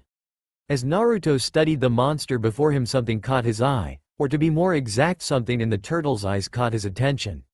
Is that a Sharingan? Wondered Naruto. Mei had just stood there. Having barely enough chakra to stand, she knew the most she could do was stay out of Naruto's way. She noticed Naruto's puzzled look. She was about to ask him what was wrong when the three-tails turtle just turned from them and swam away. When it was gone, Naruto relaxed and turned his attention to Mei. That was weird. Yeah, but I'm not going to look a gift horse in the face, said Mei. Naruto noticed Mei had begun to shake from the effort of staying on the ocean. He grabbed her arm and draped it over his shoulder. Mei smiled at the kind gesture and leaned on him. Naruto took a moment to stare at the spot that Yagura once occupied. He couldn't understand why he would willingly release his demon. Turning around, he made his way back to land. With Yagura dead and many of the rebels outnumbering them, the mist ninjas gave up. Naruto had stayed in Kiri and put into a hospital to rest. He hadn't taken much damage from the fight, but he hadn't been in a tough fight like that in a long time. He never liked the smell of hospitals, too many cleaning supplies used. But thanks to the fact that his other option was to rent a hotel, he decided to enjoy the free room. Why pay money when you don't have to? Besides, he still needed to find out who would be the new Mizukage. Karin had been keeping a check on him and kept him company. A couple days later, Mei walked in wearing the Mizukage hat. Naruto smiled. Figured you'd be made the Mizukage, said Naruto. Mei laughed at that. Well, it's not like it was easy. I've had to deal with the council, and there's still many who are loyal to Yagura's beliefs. Naruto stayed silent for a second. Mei, I need you to do something for me. And that is? She asked. Don't tell anyone else about me. If you had to tell them a different name like Yori, said Naruto. For a moment there I thought you were going to ask for something outrageous. Sure, if anyone asks I'll tell them it was Yori. I'll be sure to tell the others to do the same, said Mei. Naruto thanked Mei. Afterwards they had a long discussion of how the treaty between their two villages should work. They talked about if they should just keep the alliance for trading goods or if they would be assisting each other and how far that should go. In the end they agreed to trade goods the other didn't have and would defend one another during times of war, but would not help the other start a war. After the discussion, Naruto told Mei he would be back when his village was up and running to sign the official agreement between their two villages. Before he and Karin left, he wished Mei the best. Present time. Karin continued informing Naruto of some minor problems in the village and how Hot Spring Country was doing, or as it was known nowadays as Whirlpool Country. The daimyo will be sending us the annual taxes and agreed funds next week. It was a good thing we convinced him to continue running the country after we bought it from him. It's hard enough running this village, said Karin. Naruto nodded. Also, there's something the daimyo gave me to give to you. He said a few leaf nins came by and asked him to deliver this to you. Karin pulled out a green scroll from her pack and handed it to him. Naruto looked at it and saw the leaf insignia on it. He opened it up and began reading it, a soft smile growing on his face. Dear Azukage, I have been hearing about your village being rebuilt. At one point in time our villages were allied and would help one another in times of need. I regret the fact that Konoha couldn't help during the rule of the first Hokage. I, as the fifth Hokage, would like to renew our alliance and would like a chance to meet you. I have sent a team of my fastest ninjas to meet with you. Please allow them to meet you so that they can confirm your decision and report back to me. Signed, Tsunade Senju. Karin, please send a few of our people to go back to the daimyo, greet the leaf nins and have them escorted here. Karin left out the door and did as she was told. Tayuya looked at the letter then to Naruto for a second before voicing the nagging thought running through her head. Do you really think that's a good idea? What if the people sent recognize you, or me for that matter? She asked more than a little worried. I understand what you mean, but there are 3 things you have to remember. First of all, I have been going by the name Yori ever since I left Kiri. Second, I look nothing like I used to. My hair, skin, and body is nothing like it was when I left Konoha. Tayuya had to agree with him there. She hated how fast she jumped to conclusions. And as far as them recognizing you, well, as Azukage I can allow anyone into my village as well as my clan and give them immunity from other villages and such. If they have a problem with you, they'll just have to take it up with me and I'll tell them to piss off," said Naruto with a smirk. She smiled at this. The smart thing to do would be to simply hide her. But no, he simply said he'd defend her. A lot of crap happened over the years, but she didn't regret becoming a part of his clan. Unlike Orochimaru, he treated her like a person. She ran a finger across the flute that proved he was a person worthy of her trust. Oh, and thanks again for telling me to start calling this village Uzu. It's better than constantly saying the village hidden among the whirling waves," said Naruto. Ha, dumb ass, as if you had a fucking choice," joked Tayuya. Naruto couldn't help but chuckle. The next day, Naruto was waiting for the leaf ninja to arrive. Tayuya was there as well, partly to be there for a good laugh if any of the leaf ninjas did recognize, but mostly in case he needed her. Naruto was curious who Tsunade had sent. She said fastest team she had. But last time he checked Konoha's fastest team. Before he could continue his thoughts, a knock on the door let him know that his guests were here. Karin walked through the door and led them in. Naruto felt like planting his face in his desk. He thought it might be them but didn't want it to be. Before him stood a man that seemed to be beginning his 30s. Had bushy eyebrows and black bowl-cut hair. He wore a green spandex bodysuit. Over that he wore a green Konoha flak jacket. He wore his headband like a belt and wore orange leg warmers above his sandals. His name was Might Guy. Behind him stood 3 more that looked to be around 16 to 17 years old. One was an exact copy, except he was obviously much younger and wore bandages from his hands to his forearms. This one was Rock Lee, but everyone just called him Lee, and in Naruto's case Bushy Brow. The guy next to him had long brown hair and white pupil-less eyes. He wore white robe-like shirt and pants and some kind of brown man skirt. Why do people in high-class clans like the Hyuga wear something like that? If I didn't know better, I'd say Neji was trying to dress as a girl, thought Naruto, trying his best to not look at the man skirt. The person next to Neji was Tenten. She had her brown hair up into 2 buns on the side of her head. She had brown eyes and wore a white long-sleeved Chinese blouse with a high collar. Her pants were baggy and of a dark shade of red. Hanging horizontally just above her waist, she had a giant green scroll with yellow strips at the end behind her. He couldn't help but gulp. Damn, just how many weapons are you carrying on you, Tenten? Well, hello there, Azukage. I Might Guy, thank you for seeing us, he practically yelled. Naruto had tilted his cage hat so no one would see the unnerved look on his face. He didn't dislike Might Guy. Truth be told, he respected the man for trying to live life to the fullest. He just wished the man wasn't so loud sometimes. His upbeat voice didn't help matters. He took his shot off and stood. He held his hand out to shake. Guy walked over to him and shook his hand. Please, Guy, call me Yori. Full name's Yori Uzumaki, said Naruto, gauging the reactions of the others. Guy and his team had raised eyebrows at the name. Lee had been the first to speak. Uzumaki? Is there a chance you're related to Naruto Uzumaki? Blurted out Lee. Neji walked up to Lee. Lee, you should know better to show manners in front of a cage, scolded Neji. It took everything Naruto had not to burst out laughing. Nice try, Neji, but I can tell you've activated your eyes.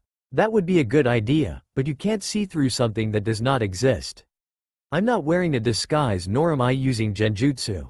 And luckily, thanks to Karin, I've learned how to hide the fox's chakra with my own.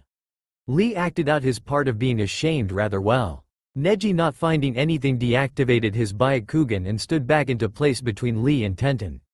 Guy, who had a raised eye at his team's actions, looked back at Yori. Naruto. What's this about Naruto Uzumaki? Asked Yori. Naruto. Guy scratched the side of his head. I didn't hear much, but apparently nearly 3 years ago while he was out on a training trip he went missing. My team was fond of him and especially Lee. He said a little solemnly. I see. Too bad, if there was another Uzumaki out there I would really like to meet him or her. Said Yuri, Naruto looking thoughtful. Karin was rather amused now. Tayuya was right when she said Naruto couldn't do his lie talk all the time, but he could during some random moments. Naruto had said that it was a skill among many of his other skills that only made itself known when he was being rather mischievous or was about to do something that would highly piss someone off. Rather funny to watch someone else fall for it, it's so simple yet effective. She thought, Guy the First was wondering why your current Hokage sent for you to meet me in person. Not that I mind, it's just that sending a letter back would have worked too, right? Asked Naruto, for once speaking truthfully. Guy stood straight while he had his hands pretty much planted on his sides. Well, the truth of the matter is that while your village is rather well known, you yourself were more of a rumor. Our Hokage wanted us to see you so she would know how you look for when or if you two meet. She was also curious of how your village is, and might I say it is most youthful. How he said all that while still being upbeat and energetic had Naruto wondering. He noticed Neji's and Tenten's looks of sympathy. Neji seemed to be more annoyed while Tenten had an accepting look to her face. He decided to return their looks. They had to deal with this day in and out, he just had to deal with it for just today, or so he hoped.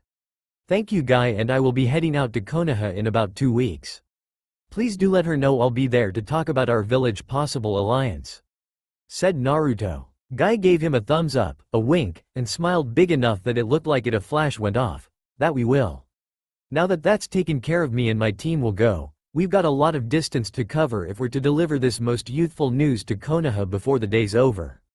Lee seemed to take this well and had a determined look so intense that Naruto swore he saw flames. Neji seemed indifferent to this while Tenten looked rather terrified. On second thought, why not stay in our village for a few days? There's plenty to do here entertainment-wise, and I'm sure your team would enjoy the various seafoods we have. Besides, what's the point of being youthful if you rush by it? Said Naruto, forcing the word youthful. Guy seemed stunned at this statement. He suddenly slammed his fist into his palm. Why, thank you for bringing that point up, my most youthful Kage. I'll take you up on your offer. Naruto didn't know whether he should be grateful that Guy gave him his best compliment or whether he should lament on the fact that that would be the best compliment he got from him. As Team Guy left, Tenten turned around and put her hands together, whispered a few thank yous to Naruto. He whispered a, no problem, back. When Karin knew Team Guy had left the building, she turned to Naruto.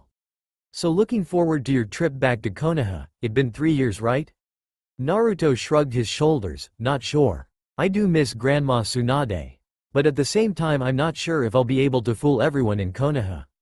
Well, dumbass, you fooled them. Said Tayuya. Then again, Neji didn't recognize you and he was there when me and the others chased you, and the sound 4. Hyugas for some reason say that their eyes are all seeing then miss small details. Pointed out Naruto. Tayuya simply nodded. So who are you taking as bodyguards? Asked Karin. Naruto shook his head. I've never understood why the most powerful ninja of a village would need bodyguards. But if I'm going to take someone, I'll take you and Katsuo Uesugi. Hey dumbass, I'm not going. Asked Tayuya, rather annoyed by the fact. Sorry Tayuya, I need you here to run the village while I'm gone. And despite the fact that Neji didn't recognize you, others might. I'd still defend you, but this time it wouldn't be just 4 people. If word got out that you used to serve Orochimaru, the entire village would be trying to kill you. Stated Naruto. Tayuya understood and nodded. Besides, she would get to run the village while he was away. A sinister look crossed her face at the thought. Both Naruto and Karin saw this and thought the same thing. Those poor bastards. A woman in a long purple kimono closed with a white obi and had medium black hair walks down a hall. A small pet pig in a red vest and pearls following behind her. She stops when she comes to a set of double doors, knocking twice before calling out. Lady Tsunade, I just came to let you know that Team Guy has returned from Uzu and will be here shortly. Thank you, Shizune. Is there anything else? Said Tsunade. Shizune looks sadly at the door before answering. No, Lady Tsunade. Shizune, understanding she had been dismissed, walks away from the doors. On the other side of the doors, a woman that looks like she's in her 30s, but is nearly twice that age, sat behind a desk. She has long blonde hair and light brown eyes. In the middle of her forehead is a blue diamond shape mark. A grass-green long-sleeved coat with the kanji for gambling on the back of it hangs over her gray sleeveless blouse tied off with a blue obi. Her firm-fitting pants were the same color as her obi and stopped just below her knees. Her sandals had low heels and were open-toed. She stared down at the paperwork though her thoughts weren't on it. Nearly 2 years ago Jiraiya had walked through the double doors telling her he had bad news.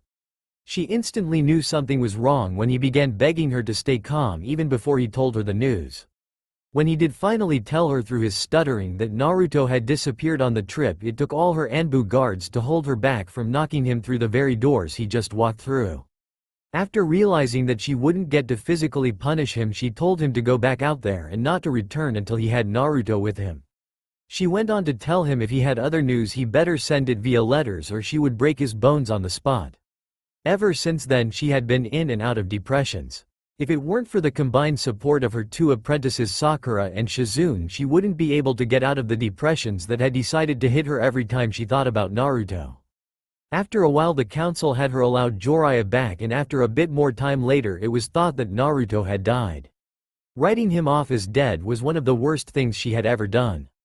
Jiraiya had actually been her support that night and had stopped her from dying from alcohol poisoning.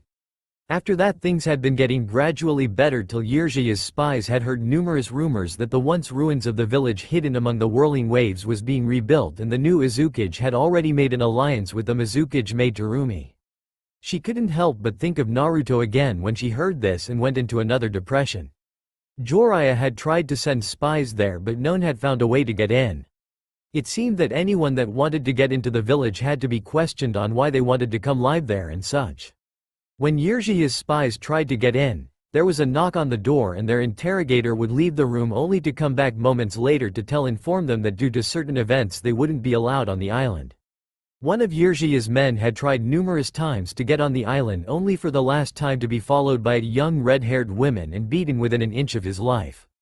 He was then told by the women that if he or any more spies tried to get on the island they would be killed quickly before dumped into a garbage bin. This had pretty much scared all of Jiraiya's spies and left Jiraiya clueless to the ongoings of Uzu. Slowly the village of Uzu had been becoming more and more prosperous, and eventually Hot Spring Village had officially become a part of it.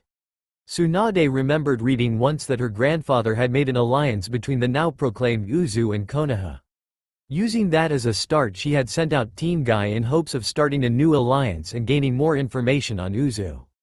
Deciding to grab a quick drink before Team Guy arrived, she opened a drawer in her desk and took a quick gulp from it, not even bothering to pour it into a glass. A knock at her door let her know to hide her sake.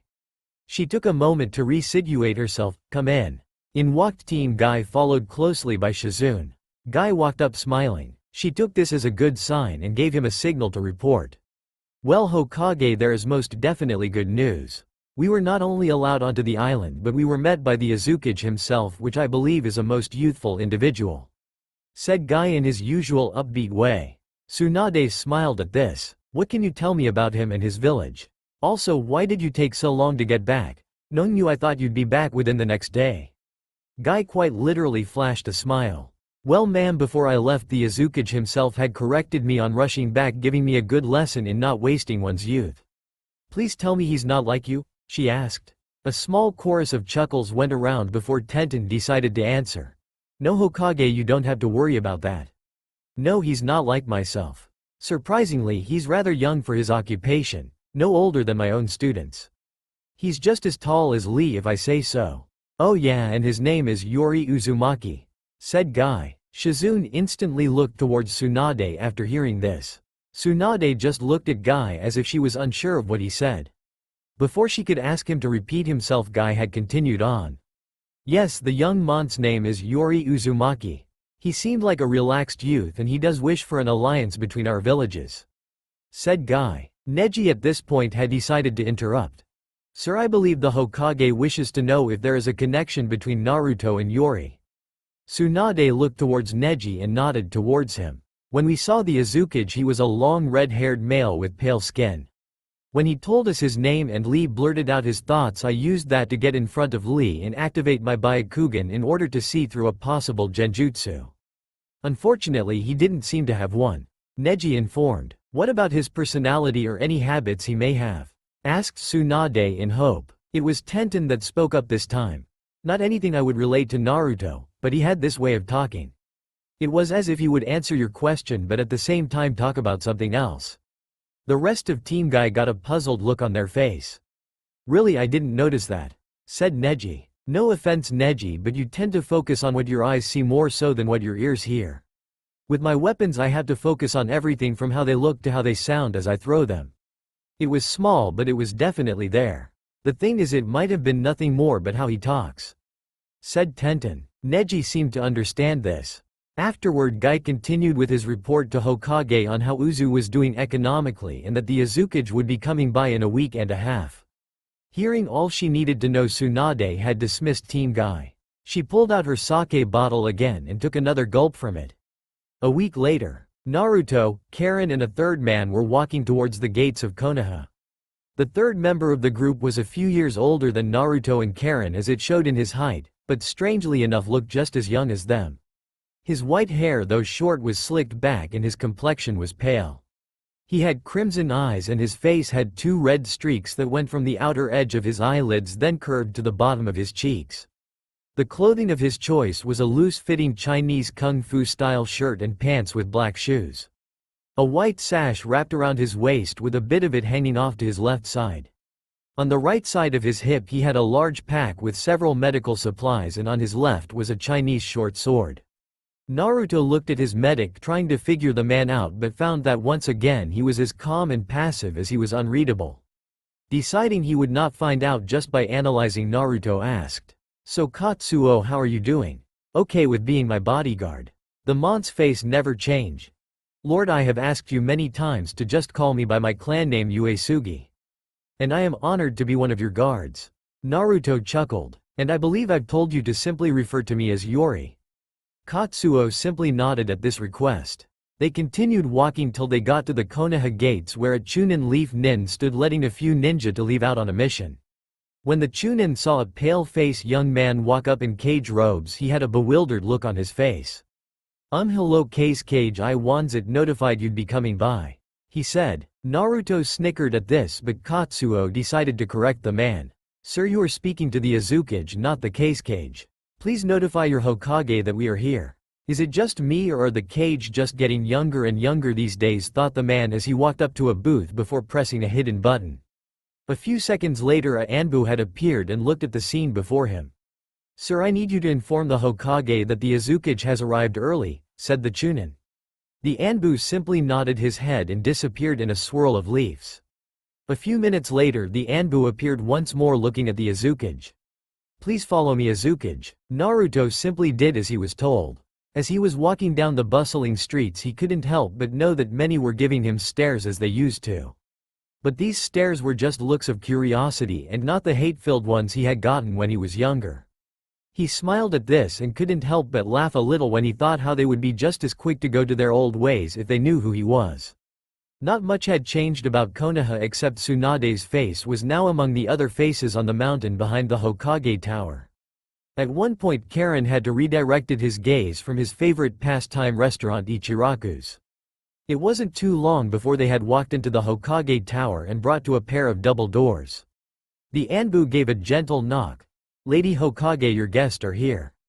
"Come in," said Tsunade, surprisingly in a more cheerful voice than expected. The Anbu opened the doors allowing Naruto, Karin, and Katsuo to walk in. Once inside they saw Tsunade behind her desk while her assistant Shizune and Jiraiya stood by both sides of her. Tsunade dismissed the Anbu and quickly went on to formalities. "It's nice to have you here Azukage, though we weren't expecting you so soon. I'm the Hokage Tsunade Senju," she said. Naruto walked up to the desk and gave a small bow. "As you already may know, I'm Yori Uzumaki, and the pleasure is mine. I decided to come early in hopes of enjoying Konoha a little before I depart." Jiraiya's eyes narrowed. "Uzumaki? That's a rather uncommon last name seeing as they were supposedly wiped out." Naruto chuckled at this. He could already see that Jiraiya was suspicious of him, but didn't let it bother him. Sorry sir, but I'm rather lousy with names unless I think they're important to me." Jiraiya had gotten the urge to introduce himself as he usually did. But right now he didn't have his usual humor. "I'm Jiraiya of the Sannin. Don't forget it," he said with a hint of anger laced in. I'll try not to, but then again I can't promise, said Yuri, Naruto. Humor rolling off of him in waves. Having had enough, Jiraiya got to the point. Alright, are you Naruto Uzumaki? Naruto? Ah yeah, I do believe the team you sent had mentioned him. I'm sorry for your loss, said Naruto with sympathy in his voice. Tsunade just shook her head, trying not to think about it, and thanked him. Jiraiya on the other hand repeated himself. Answer the question. Are you Naruto Uzumaki? Naruto kept a sly grin from crossing his face. Well Jiraiya, I'll answer your question with another question. He reached up and pulled his cage hat off. Do I look like Naruto Uzumaki to you? Jiraiya immediately shut up as the others looked at him. The person before them did seem to share Naruto's face, but the rest of him were his own. Jiraiya had begun trying to think of several ways he could continue with his questions, but stopped once Tsunade sent him a glare warning him to keep his mouth shut. It took a lot of control on Karin's part not to burst out laughing, and even Katsuo's was barely holding his lips from quivering. Karin loved it when her brother did this. It was bad enough when he did it to the team guy, but these two were legends and he was still fooling them, or at least one of them, while the other had no way to prove his suspicions.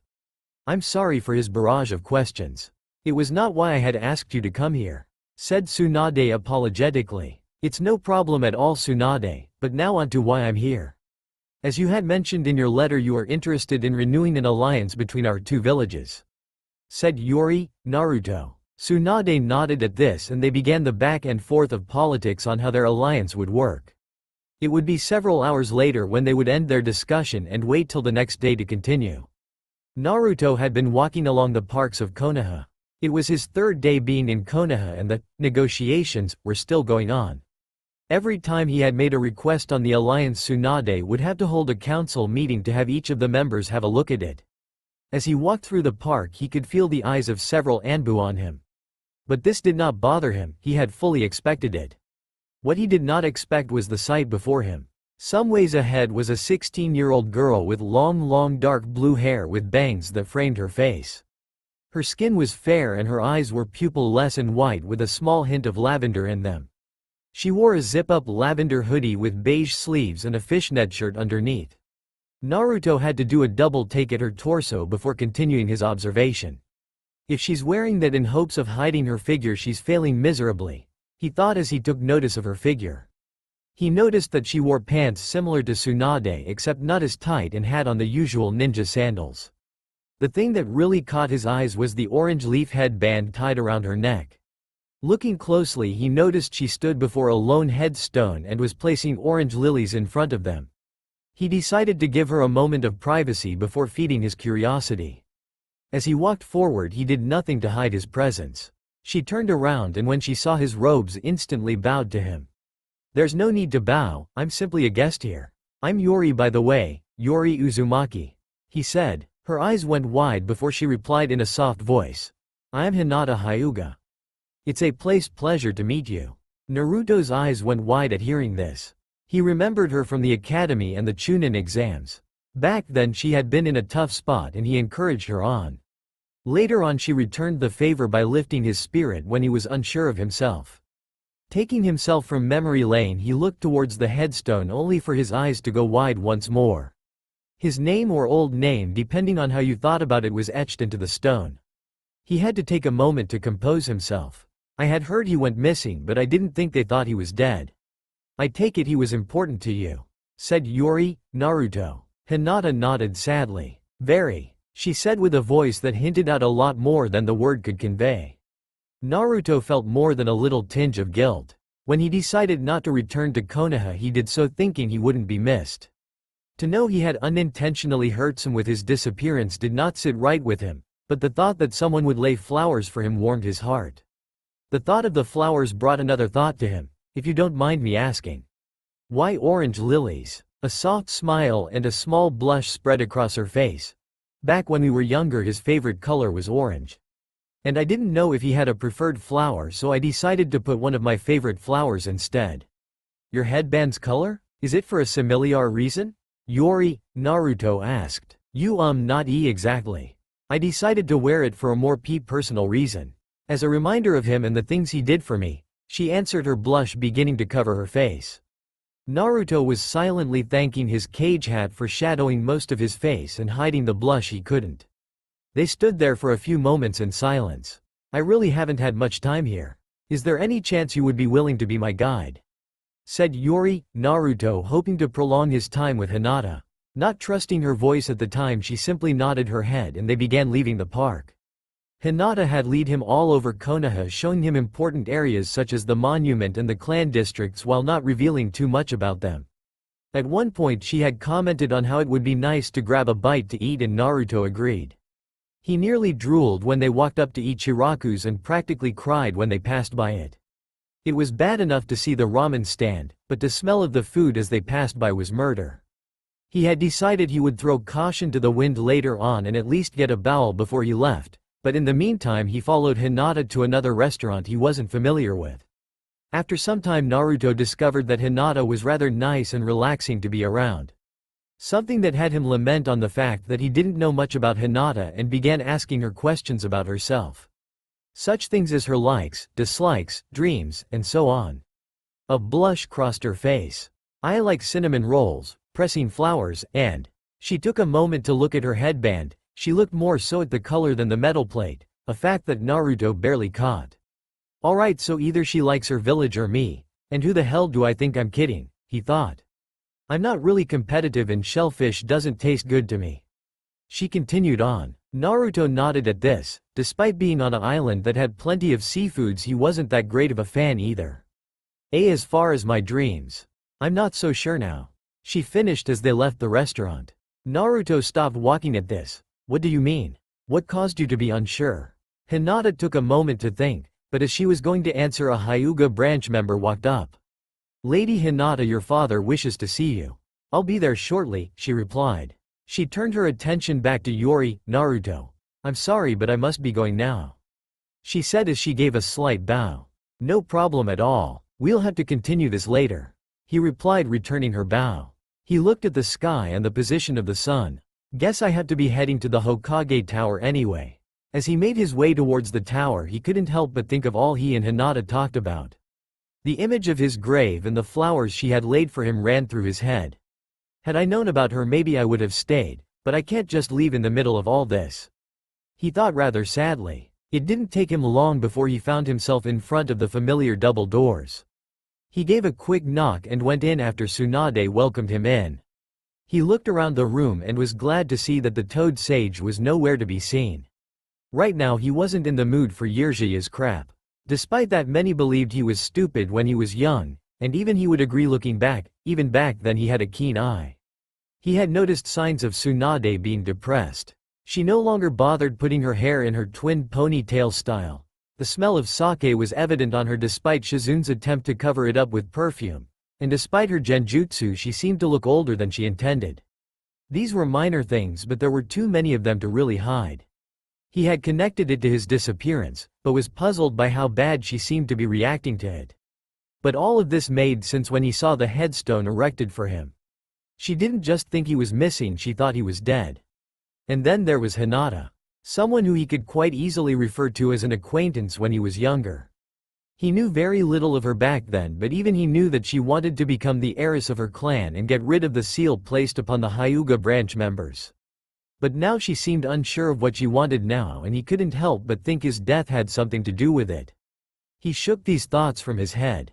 As much as he wanted to, he couldn't make things right. At least not at the moment. He sat in the chair Tsunade had prepared for him and they once more began their negotiations. Only a couple minutes later someone burst through the door. "Lady Tsunade, I'm sorry to interrupt, but Suna just sent us a letter. Their cage has just been kidnapped by Akatsuki." Both Tsunade's and Naruto's eyes went wide at this.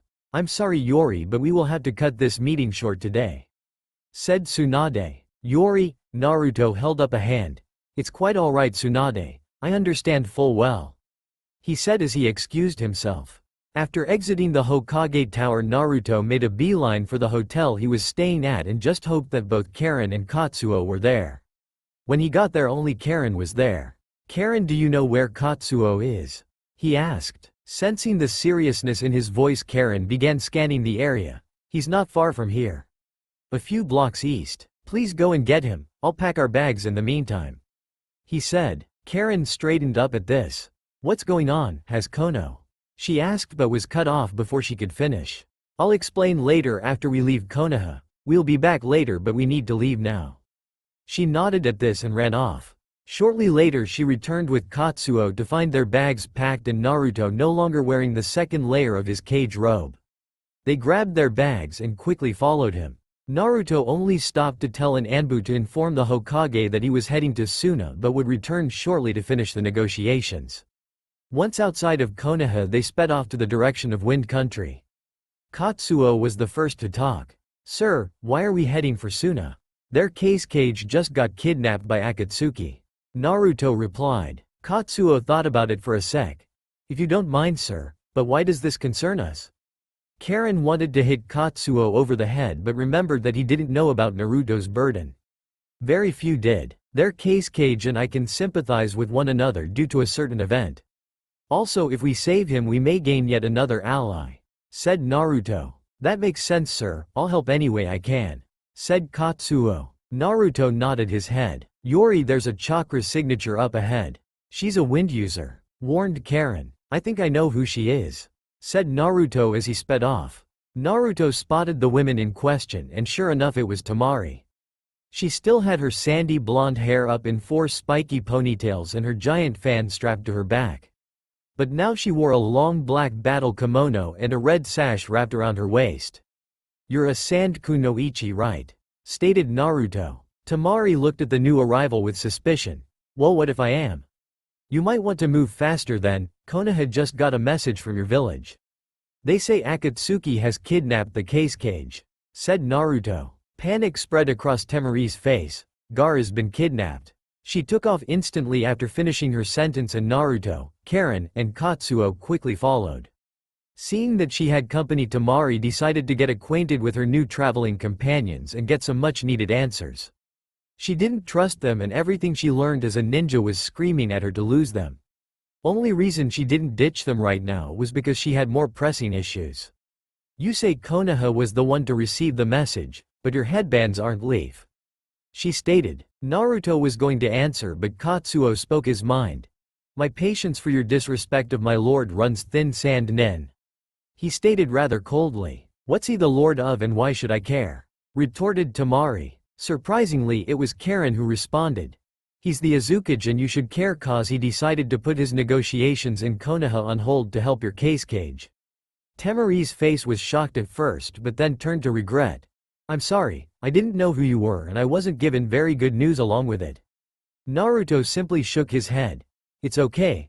Right now though we need to get to Suna and figure out where to go from there. Temari seemed to lighten up at that. My name's Temari by the way. The guy in the red is Katsuo, girl with the red hair is my sister Karin. And I'm Yori, replied Naruto. Karin seemed a little miffed with how she was introduced while Katsuo didn't seem to mind. They continued a ways on in peace, simply trying to get to Suna. Karin sensed something once more. Yori, we have 5 more chakra signatures behind us. One of them is definitely Jonin level while the others feel mid-Chunin. They're probably a team of leaf nins sent as a reply to Suna's message, said Naruto. Shouldn't we wait for them then? Asked Temari. Yori, Naruto shook his head. It'll take us 2 to 3 days to reach Suna from here. If they catch up with us that's fine but with the fact that Akatsuki has the cage I don't really plan on giving them any more time to do as they want. Temari nodded at this. Her main concern was to get back home as soon as possible. She only asked out of courtesy. 2 days later, thanks to Temari, getting into Suna was easier once she explained things. As soon as they got in however they had been rushed off to the hospital where Temari's brother Kankuro lay in bed poisoned. He had brown messy hair and average build. He wasn't really dressed in anything and no longer wore his face paint. Temari and a group of doctors looked over him in hopes of curing him, though Temari simply sat back and watched worrying. Hey Katsuo, any chance you can do something about this? Asked Yori, Naruto. Katsuo walked over to Kankuro and began studying him, checking his pulse, looking for any physical anomalies, and asking the other doctors how the poison seemed to be affecting him. Afterwards Katsuo grabbed a syringe and withdrew some of his own blood. He pulled a scalpel from his backpack and made a small incision before injecting Kankuro with his blood. Many of the doctors began protesting and some had tried to remove Katsuo from the scene only to receive a glare from said man promising intense pain if they got in his way. "Everyone give him some space," said Yuri, Naruto. Tamari didn't know what to make of the situation and the doctors began bickering at him of how unsanitary this was and other such complaints. Having heard enough, Yuri, Naruto began explaining. His clan has this nifty ability to control their blood. Give him a chance to help Kankuro, besides it not like you guys were curing him any better. Katsuo momentarily turned to Naruto and gave him a small nod in thanks before turning back to Kankuro. After a minute of waiting, he grabbed a vial and placed it next to the incision he made on Kankuro moments ago just in time for a purple liquid to pour into it. He immediately began analyzing it. Afterwards he approached Tamari. He shook his head. "I'm sorry, but this is beyond my ability to cure. I can make a serum that will halt the poison's process, but this will only buy him time for so long." Tamari nodded her head at this as Katsuo turned back and began working on the serum. Not wanting to distract Katsuo, Naruto kept his mouth shut. Karin looked towards Naruto. "I thought you should know that the leaf nins are here." "Thanks Karin, I'll go and see who all Konoha sent," whispered Naruto. He left the room and made his way out of the hospital. Down the roads a few blocks were 4 men and 1 woman. He decided to meet them halfway and fill them in on what he knew so far. Oddly enough, he knew all of them or at least met them before. He smiled as he saw Hinata and she smiled back recognizing him. "Well, hello Hinata, fancy meeting you way out here," said Yuri, Naruto. "It is nice to see you once more Azukage," replied Hinata. This comment caused the others to take notice of the long red-haired youth before them. "Hinata, there's no need to refer to me by my title. I prefer people I know to just call me by my name," said Yuri, Naruto acting a little depressed. "I'm sorry, why Yuri?" Hinata apologized. Yuri, Naruto just shook his head. "She didn't have to apologize, but oh well, I guess that's just the way she is." Yuri, Naruto turned his attention to the others, taking in the changes time made on his old team and acquaintances. Kakashi looked the same. He still wore his mask and covered his right eye with his headband. He still wore the basic Jonin outfit, which consisted of the regular long-sleeved dark blue shirt and pants. And his gray hair still seemed to defy gravity. Yuri, Naruto looked next to Kakashi at the pink medium-haired girl wearing a red zip-up shirt and black shorts with a pink apron-like skirt over it. She had black gloves on and black low-heel boots that went up to her knees. He instantly remembered her. How could he not remember his childhood crush? But looking at her now, he couldn't help but feel bad for her. "Damn Sakura, puberty pretty much left you behind," he thought as he studied her body. It's not that he didn't think she had grown or that she was no longer attractive, but when compared to many of the other girls he couldn't help but feel she had been cheated. He looked over to Hinata's team. What the hell? He could have sworn that Kiba and Shino had joined a gang because with the way they were dressed it seemed likely. Kiba wore a leather jacket with matching pants. He still had his short brown hair and feral looks. On his face were his family's markings, which consisted of 2 fang marks on his cheeks. While Kiba's look screamed biker gang, Shino's seemed to say drug dealer as he wore 2 different jackets effectively covering his face from view. The first jacket was a long black one that reached his knees while at the same time had a high collar that covered half of his face. The second was a olive hoodie that hung over the rest of his head. What little could be seen of his face were hidden behind sunglasses. Other than that, he wore black pants and sandals. He understood that Shino's clan wore clothes that covered much of their body due to the fact they specialized on using bugs that they hid inside of them, but this just seemed to be taking things a bit too far. Deciding to get the introductions out of the way, he allowed them to introduce themselves, or as he liked to think, reintroduce themselves. After they were done, he decided to fill them in. "I'm Yuri Uzumaki." He saw their shocked looks. "And before you even begin, I am not Naruto Uzumaki, although I may be related to him." Luckily this seemed to help, but Kakashi still had a suspicious look in his eye. "As you know, the case cage has been kidnapped by Akatsuki, but the only eyewitness to where they've gone has been poisoned and there's not much we can do about it." Having heard this, Sakura spoke up. "Let me have a look. I might be able to help." Hearing this, they all headed back up to the hospital. Once inside, some old women in a black robe named Chio called Kakashi the White Fang and proceeded to attack him. Yuri, Naruto did nothing to stop her going so far as to step out of the way for her, and it was Chiyo's brother who decided to intervene, letting her know that the White Fang was already dead. Chiyo simply played this off as acting stupid and walked over to Sakura, observing her work. Sakura had then asked the others to leave the room. Before leaving Yuri, Naruto walked over to Katsuo. "Stay in here and observe what she does. It could be useful." Katsuo gave a firm nod, accepting the order. Yuri, Naruto then proceeded to walk out with the others into the waiting room. With everything settling down, Hinata walked over to Yuri, Naruto and stood beside him. "That wasn't very nice letting her attack Hitaki like that," said Hinata playfully. Yuri, Naruto rolled his eyes. "I guess breaking an aged woman's wrist would have been better," he joked back. Hinata just shook her head. "Well and no but." Not finding the words, she just smiled. "I guess I could have deterred her for Scarecrow." Hinata tried to stifle a giggle at his joke towards Kakashi, who sat in the corner with his lone eyebrow twitching. Obviously he wasn't amused from Yuri, Naruto's play of words using his name. Kakashi, having seen a moment to approach Yuri, Naruto did so. "If you don't mind, Yuri, I would like to ask you a few questions." Yuri, Naruto just simply nodded at him to do so. "When you were traveling here, did you ever notice we were following you?" said Kakashi, his lone eye indicating a fake smile. Yuri, Naruto could already see where this was going. "Yes, I did." Then why didn't you wait for us?" asked Kakashi, letting a little bit of annoyance slip while holding the same look. Yuri, Naruto's sly smile had Kakashi worried. "Well, Mr. Hitaki, considering this is Akatsuki we're talking about, and as I said to Tamari, I didn't want to give them any more time than they already had, and luckily Tamari agreed." Kakashi's eye let its annoyance show. He's not saying it, but he practically forced us to run longer in hopes of catching up with him, and he's using a valid reason to hide his real intention. Though Naruto wanted to return to his conversation with Hinata, he knew he didn't have the luxury at the moment thanks to the fact that saving Gaara was his main concern. He ended the conversation and walked over to a sand nin. "Is there any evidence from his battle?" said Yuri, Naruto pointing towards Kankuro. The sand nin gave a few seconds to think before pointing to a room, telling him of the broken puppets. "Hey sis, I need you to follow me for a second," he said, waving Karin to his direction.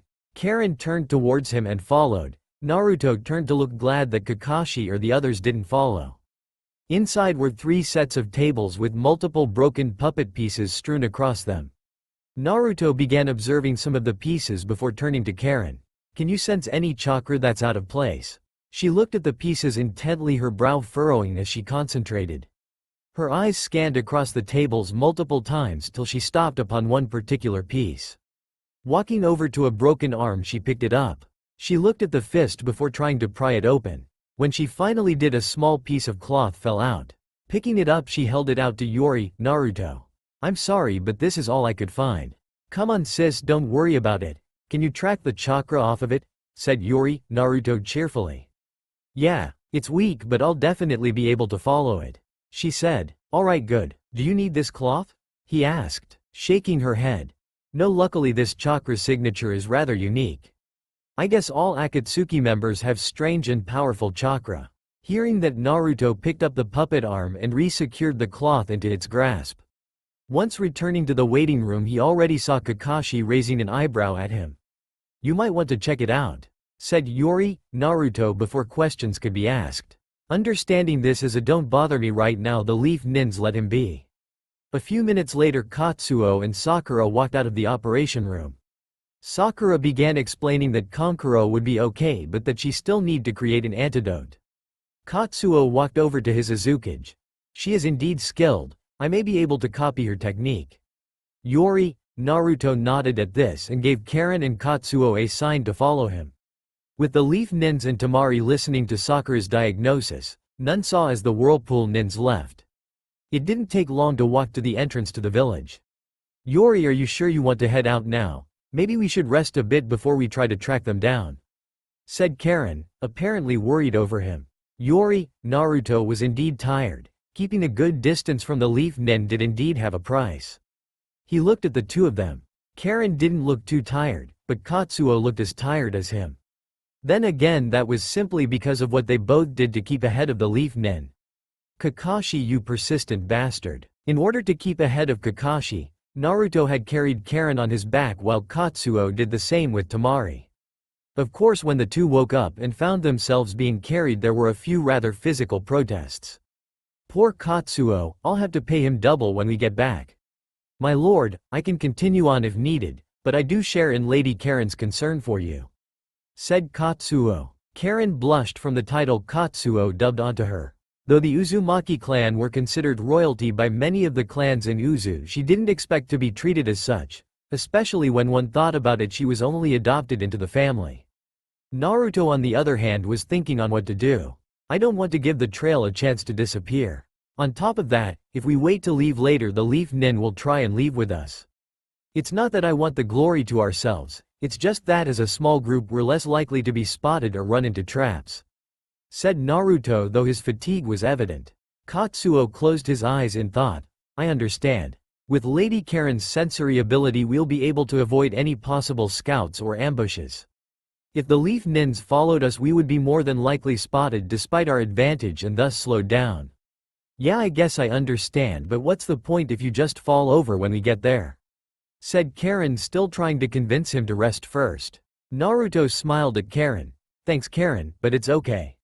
We'll rest once we get closer to the Akatsuki's trail. I really am concerned about that trail disappearing. It's not called Wind Country for nothing. Realizing that she wouldn't get a better compromise, she simply nodded and smiled at this. She then stretched out her senses and began following the faint trail. They traveled for several hours only to find out they had been led into river country. Deciding that they had traveled long enough, Karin stopped. Alright, this is far enough, she said. Naruto looked like he was preparing to continue on, but the look Karin gave him pretty much kept him in place. Look, I know you could probably go on, but we need to stop. The chakra trail has gotten stronger and we need to rest before we risk getting spotted and having a fight on our hands, stated Karin, putting her foot down on the subject. Naruto simply nodded, too tired to argue back. Besides, he could see it was getting dark. The next day, somewhere nearby, Kakashi was annoyed, and everyone could tell by how his lone eyebrow just couldn't seem to stay calm. Once again, they were forced to follow the traveling speed the Azukiage had set for them. He didn't dislike following someone else's lead, but at the same time he preferred to move at a relaxed tempo. The way the Azukiage had left was rather reckless, if he could say so. It didn't help when Kankuro had gotten well enough to tell them about a piece of cloth he had managed to get off of one of the Akatsuki. This wouldn't have bothered him if it weren't for the fact that it was apparent that Yori had already found it and had left several hours ago. After watching Yori and Hinata seemingly get along, Kakashi had hoped he would decide to join them. Back with Yori, Naruto. Naruto had woken up feeling refreshed. Karin had him take the first watch, saying that it would allow him to get a full night's rest afterwards. He was now glad he did. They began following the chakra trail once more. With Karin's help they had avoided multiple chakra signatures. Karin had commented that it was strange how they all seemed to be the same person yet weren't clones. Naruto had decided to not bother with it. A few hours later, Karin made a dead stop and Naruto and Katsuo did so too. Karin, what is it? Naruto asked. There's an ambush up ahead. I'm tired of trying to figure out their chakra, but once again it feels strange. Almost as if it's hollow. Katsuo had a troubled look on his face. Do you think our enemy has spotted us? Karin shook her head at this. No, the person ahead of us is prepared to fight, but he isn't focused on us. Most likely Kakashi and the others were spotted by one of those random guys back there. Karin, how strong is the guy ahead of us? Asked Naruto. His chakra is potent and very powerful. She began. I'm sensing a bit here, stated Naruto. Karin nodded at this. But like I said earlier, it feels hollow, as if it's incomplete. Do you think the Leaf Nins could handle him? Asked Naruto. Karin gave a firm nod. Then we'll just go around him. I don't like this. Akatsuki are supposed to travel in pairs. Why only send one member? Wondered Naruto out loud. Perhaps this is nothing more than a diversion to buy time. It is their misfortune that we have Lady Karin here, said Katsuo. Yeah, crap like this just doesn't work when we have someone like Karin here, added Naruto. Karin began blushing at the praise she was getting. They began traveling once more, nimbly going around the ambush. About 30 minutes later they heard the distinct sound of fighting going on behind them. Already too far to turn back, they continued on. 5 hours later, in front of the Akatsuki hideout, they stood before a giant boulder blocking the way into the base. On it was a paper sealed tag on it. Karin was focusing on the different chakras inside. She began getting annoyed. It's official, I hate the Akatsuki. There are several chakra signatures in there focusing on a jutsu, but only 4 truly exist. Karin began to focus harder on the 4 specific signatures. 2 of them are helping power the jutsu. While the other 2, she shuddered. While the other 2 are being ripped away from one another. Naruto stared at the seal on the boulder. I recognize that seal from one of the Uzumaki books. I'm guessing it's some sort of barrier seal. Another attempt at a diversion, said Katsuo, rather annoyed. Pretty much. In order to take it down, we'll need to go and find the other 4 seals hidden around and pull them off at the same time, added Naruto. Karin let out a long sigh. Give me a sec, I'll try to. No need. I'm done playing by their rules and I'm done with their diversions. Naruto interrupted. Karin and Katsuo looked at Naruto, wondering what he had planned. Naruto's eyes scanned the area. There was a river that ran across the entrance to the cave. Plenty of trees around, and the mountain around the cave didn't look too tough. Alright, I want you two to go downstream of the river a good ways and wait for me while I get Gaara and make my way to you. Sir, what if you need assistance getting Gaara or you're forced to fight them? Asked Katsuo. The snicker that emanated from Naruto sent chills up Karin's and Katsuo's spines. They had heard him snicker like this on a rare few occasions, but every time someone's day went to hell, no matter how good it was going. Ooh, with what I have planned, I doubt they'll be able to do much, said Naruto, grinning the entire time. Both Karin and Katsuo decided to just head on down the river and wait for Naruto. When Naruto felt ready, he formed the seals for his shadow clones and created 6, giving each clone a rather large amount of chakra. He nodded towards one of his clones, signaling him to begin. Without being told what to do, the clone ran through a long series of hand signs. Once finished, the river before them seems to start bubbling. Soon after, a water dragon bullet rised from the river, steam flowing off of it, giving it an aura-like appearance before it flied right into the side of the mountain. Going right through the mountain, the acidic dragon bullet continues on, smashing into a strange statue that had been projecting a phantom-like energy that had been surrounding Gaara. The statue had instantly been destroyed by it, and the demonic chakra in it rushed back to Gaara before dropping him to the floor. Naruto, not missing a beat, jumped through the hole and grabs Gaara before exiting once more. The 2 Akatsuki members, only shocked for a moment, tried to chase after Naruto, only to jump to the side to avoid a long torrent of flames. On the outside of the cave, 2 of Naruto's clones kept the entrance inaccessible. One was spewing a long flame from his mouth while another breathed out gusts of wind, empowering the flames to greater lengths. Naruto, while having Gaara slung over his shoulders, only took a moment to marvel over how much more proficient he had gotten with his clones over the year. He then applied chakra to his feet that allowed him to jet down the river as if he were skying across the water. It didn't make him blindingly fast, but it was faster than him running. His clones would only be able to keep the Akatsuki members busy for so long, and he needed to buy as much time as he could. With Karin and Katsuo, it wasn't much longer after Karin had sensed a large spike of chakra that she and Katsuo saw Naruto jetting down the river towards them. The second he saw them, he jumped off the river and placed a male teen with short red hair on the ground. His face looked cracked all over and had the kanji for love etched onto the right side of his forehead. He wore a long dark red coat with a gray vest over it and black pants. Katsuo, I need you to heal him as much as possible before they catch up, said Naruto, sending random glances back to where he came from. Katsuo, no needing to be told twice, instantly began working on him, trying to heal him and put him into a better shape than he was. Karin kept looking out for any Akatsuki member's chakra, but soon found out it wasn't necessary. Shit, that scorpion guy just filleted my last clone. How much longer before you can have Gaara ready to fight? Asked Naruto. His injuries were not really severe, but having the case cage able to fight is another story, said Katsuo. Naruto thought for a minute. Is there any way you can make him? Katsuo looked at Gaara.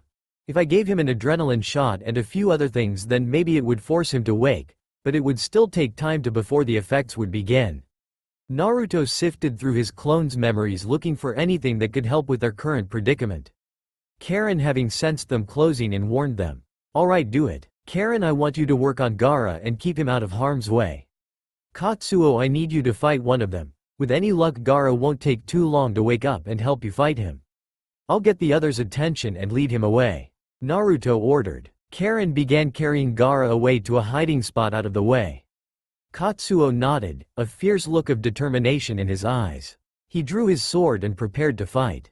Naruto created another shadow clone and had it transform into an exact copy of Gaara before slinging it over his shoulder just as he did Gaara moments ago. It wasn't much longer before the Akatsuki members came into view. The first one was a long-haired blonde that was riding on a clay bird. His hair had been put into a ponytail with his bangs covering his left eye. Looking closely, Naruto noticed that the man's left arm was crushed. He smirked at this. The other was a rather large and short guy. His hair seemed to be put into a weird style, segment into different rows while pulled back into a small ponytail. His skin was rather dark and he wore a cloth over his face. Naruto looked a little closer to notice a small piece was missing. I guess that's where Kankuro got it from. The man on the bird seemed rather annoyed. Well, it looks like we caught up with them, my man Sasori, HN. Sasori didn't answer. Whether it was from annoyance or simply cause he didn't care, Naruto couldn't tell. Deciding to get on with the plan, Naruto ran to the river, jumping over the tail-like blade Sasori had used, trying to impale him in the process. As soon as his feet hit the water, he jetted downstream once more. The blonde Akatsuki directed his bird after him and Sasori tried to follow, only for Katsuo to block his path. I guess I'll have to deal with you before I join Deidara in the chase, said Sasori, waving his scorpion tail back and forth, poised to strike. Katsuo simply stared down Sasori with his sword drawn and ready to attack. With Naruto and Deidara, Naruto had been busy dodging the small explosive birds Deidara kept throwing his way. This was a harder task than one would think. Due to the fact that Naruto's water skiing technique was lousy at turning, add to the fact that he was carrying a supposedly unconscious cage on his shoulders, didn't seem to make dodging the mini-bombs any easier. Once Naruto felt he was a good distance away, he dispelled his clone. Having seen this, Deidara got the message. That was nothing but a fake, yeah.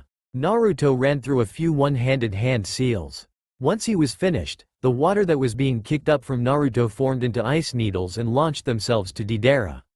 Seeing this, he simply redirected his bird to fly around the barrage. The bird did have some needles stuck into it, but otherwise remained unharmed. Shit, I figured as much.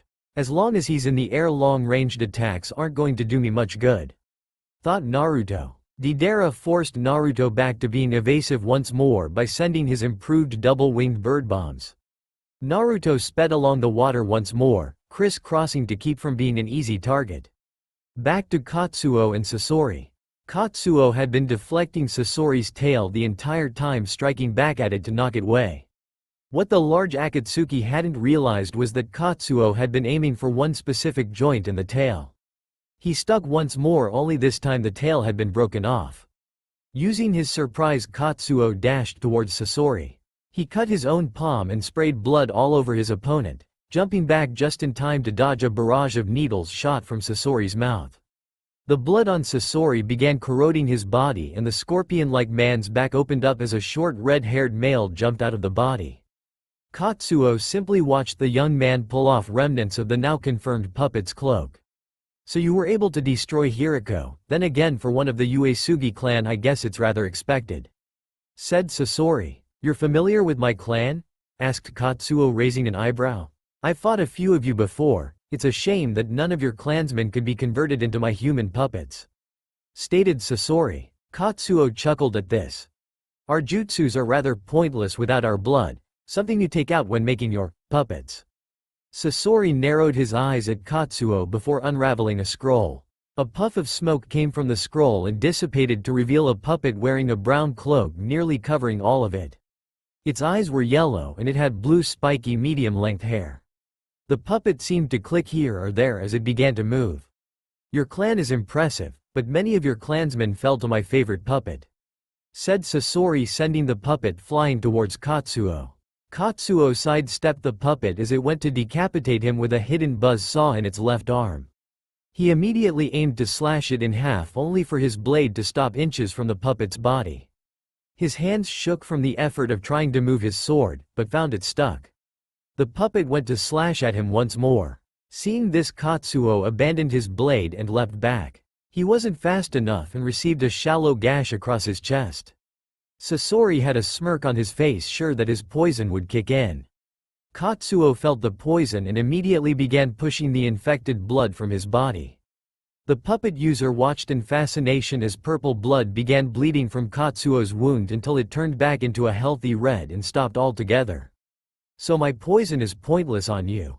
I guess I was too overconfident in the fact that your clansman died from it," said Sasori. Katsuo wiped away the infected blood.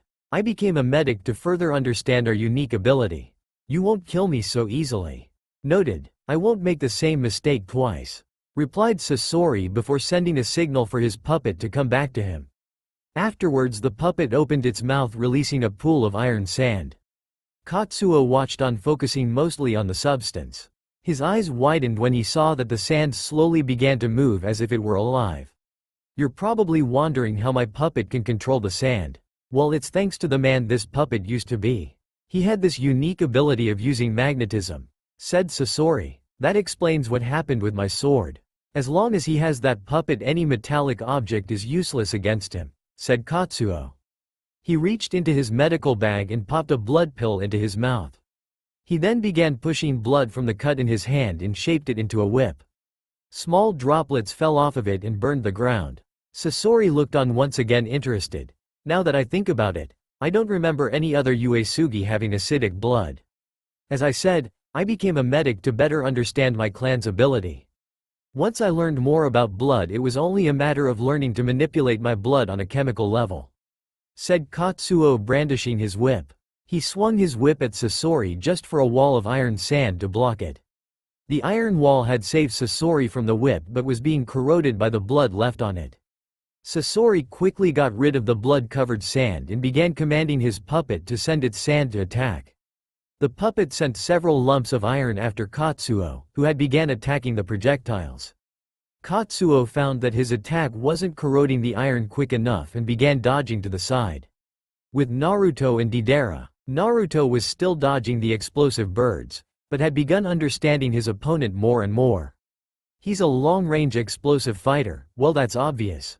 Any chance I have of fighting him long range is gone thanks to his maneuverability on that damn bird of his. Getting closer to him is easier said than done thanks once again to his bird. The only good thing is that he can only mold that clay with his one arm and it takes him some time. But my luck will only last so long, he's smarter than he looks. There's been a few times I've dodged one bird just to barely dodge another bird that nearly blew my face off. I guess I could try a few ways to attack him," thought Naruto. He put his palms together and began channeling water chakra. Deidara watched as Naruto created a wave a few yards in front of him. "What the hell is he doing? It's not like he'll hit me with that all the way from there, yeah?" wondered Deidara. All thoughts stopped as the wave swarmed to the side of the river and up towards Deidara. The blonde in question just commanded his bird to move a few feet back to dodge the attack. Deidara's eyes widened when he looked back at Naruto only to find him gone. He looked back at the wave to find Naruto surfing up it at him. Before the bird could move away, Naruto had jumped off the wave and tackled Deidara off of it. He tried to punch the blonde Akatsuki while they were still free falling, but threw the man away when he saw him turning white. The clay clone exploded, knocking Naruto back into the river. Naruto looked back at the bird to see Deidara emerging from its back. "Shit, he won't fall for that a second time," thought Naruto angrily. Deidara smirked at Naruto. "That was rather impressive. Too bad I switched myself with a clay clone." Naruto had to begin running away again thanks to Deidara throwing his explosive birds once more. Dodging the birds had begun to become not only annoying but tiresome as well. Turning around, he did 5 head seals before taking a deep breath and blowing a strong wind at Deidara. The bird was forced away but not before Deidara threw a bomb. The bomb flew around the strong winds. Not wanting to risk the explosion, Naruto turned his attack onto the bomb, blowing it away in the process. Unfortunately, this was only a distraction for a snake-like bomb to jump out of the forest behind Naruto and lunge for him. Having quit his jutsu, Naruto formed a single hand sign. Just before the snake reached him, a hand erupted from the river and snatched it out of the air. The water clone tossed the snake away before Deidara could detonate it. Deidara scowled at this. He didn't think the long-haired redhead could create a water clone and so fast. He looked at Naruto thinking over a plan. I need to end this soon, yeah. Luckily I was able to restore my clay supplies when we reached the hideout, so I've still got a good supply. But if this drags out much longer, then I may find myself running low. Unlike the sand Jinchuriki, he doesn't have an ultimate defense, but when he's on the water he can outrun my art. Originally I had planned to simply make him waste his chakra on the water, but he apparently doesn't need much chakra to perform his little technique. Deidara moved his bang out of the way to reveal a scope-like eye patch. He took a closer look at Naruto. I can see some scorch marks. I guess he can't completely outrun my art. The river makes it to where he can't move around much other than moving forward and backward, which is lucky on my part seeing as he can't really get around without losing his speed and risk getting blown up. But at the same time I haven't been able to mold clay fast enough to overpower him, and I can't send any bombs onto the river or they would just sink. This is a standstill, HN. I could try using my C4, but then I risk killing the sand Jinchuriki. I don't know if he has him hidden nearby. Deidara thinks for a bit longer while molding more clay in his hand. Naruto was done waiting and created a few water clones, except this time he added a little fire to them to form a few boil clones. He immediately sent them out to attack Deidara. One clone grabbed the other and tossed it at Deidara. Seeing this, he had his bird fly out of reach. He didn't know how, but a clone had grabbed onto the wing of his bird and immediately dispersed. The liquid it left behind began dissolving his bird. Reaching into his pouch, he pulled out another bird, activated it and leapt onto it. He immediately sent the bird well out of the way from any other clone that would try to latch on. Strangely, all the clones immediately dispersed at once. Naruto wasn't surprised though. Boiled chakra is unstable as it is. Trying to hold it in a form isn't possible for too long. He simply stared at Deidara, trying to find a way around his aerial maneuverability. Back with Sasori and Katsuo. Katsuo had many random cuts on his body and several purple splotches on his red suit. It was only thanks to his clan's ability that he wasn't dead yet from blood lost or poison. He had been able to avoid being skewered by the iron sand, but that was only thanks to the fact that Sasori was hesitant in allowing him to corrode his sand in one shot. And fortunately Katsuo, he was able to parry most of the iron projectiles sent towards him. Sasori didn't seem harmed, but he did seem to be in thought. Various places on the ground was littered with corroded iron, which was completely unusable. It's time to end this. I've lost a good deal of iron as it is, thought Sasori. He gathered all of his remaining iron and sent it towards Katsuo and had it weave around the blood he shot at it from his many wounds. He covered Katsuo and began adding pressure. Sasori suddenly sensed something behind him and jumped away. He had tried to drag his puppet with him, but a claw of sand immediately wrapped around it and crushed it with little effort. The iron that had surrounded Katsuo fell off him now that its true master could no longer command it. Sasori looked a few feet to the left to see the one-tailed Jinchuriki they had captured a few days ago standing and healed. Though Gaara looked at him with a dull look, but Sasori could feel the anger lashing off of him. Katsuo got up and began walking over to the case cage. I did not expect you to be able to join so soon, case cage, said Katsuo. Gaara gave him a quick glance. I'm surprised as well, but that girl healed me by having me bite her. I would have been able to join sooner, but I had to replenish my sand. Katsuo gave an understanding nod. Thank you for saving me. Sasori looked at the pieces of his puppets. That's two I've lost. Once I recapture the case cage, I'm going to immediately turn him into a puppet. Sasori grabbed his cloak and removed it. The sight that greeted Katsuo and Gaara was definitely shocking. Somehow Sasori had turned his own body into a puppet. His back had two bladed wing-like metal rods hanging off the sides of his hips. Two pipes protruded from his hands, and inside his stomach was a thick wire wrapped repeatedly around.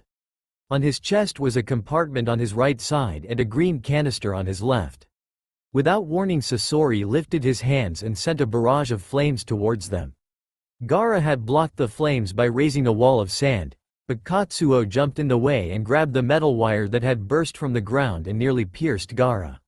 He had tried to hold onto the wire, only it slipped from his bloody grasp. Gaara had sent wave after wave of sand to attack Sasori.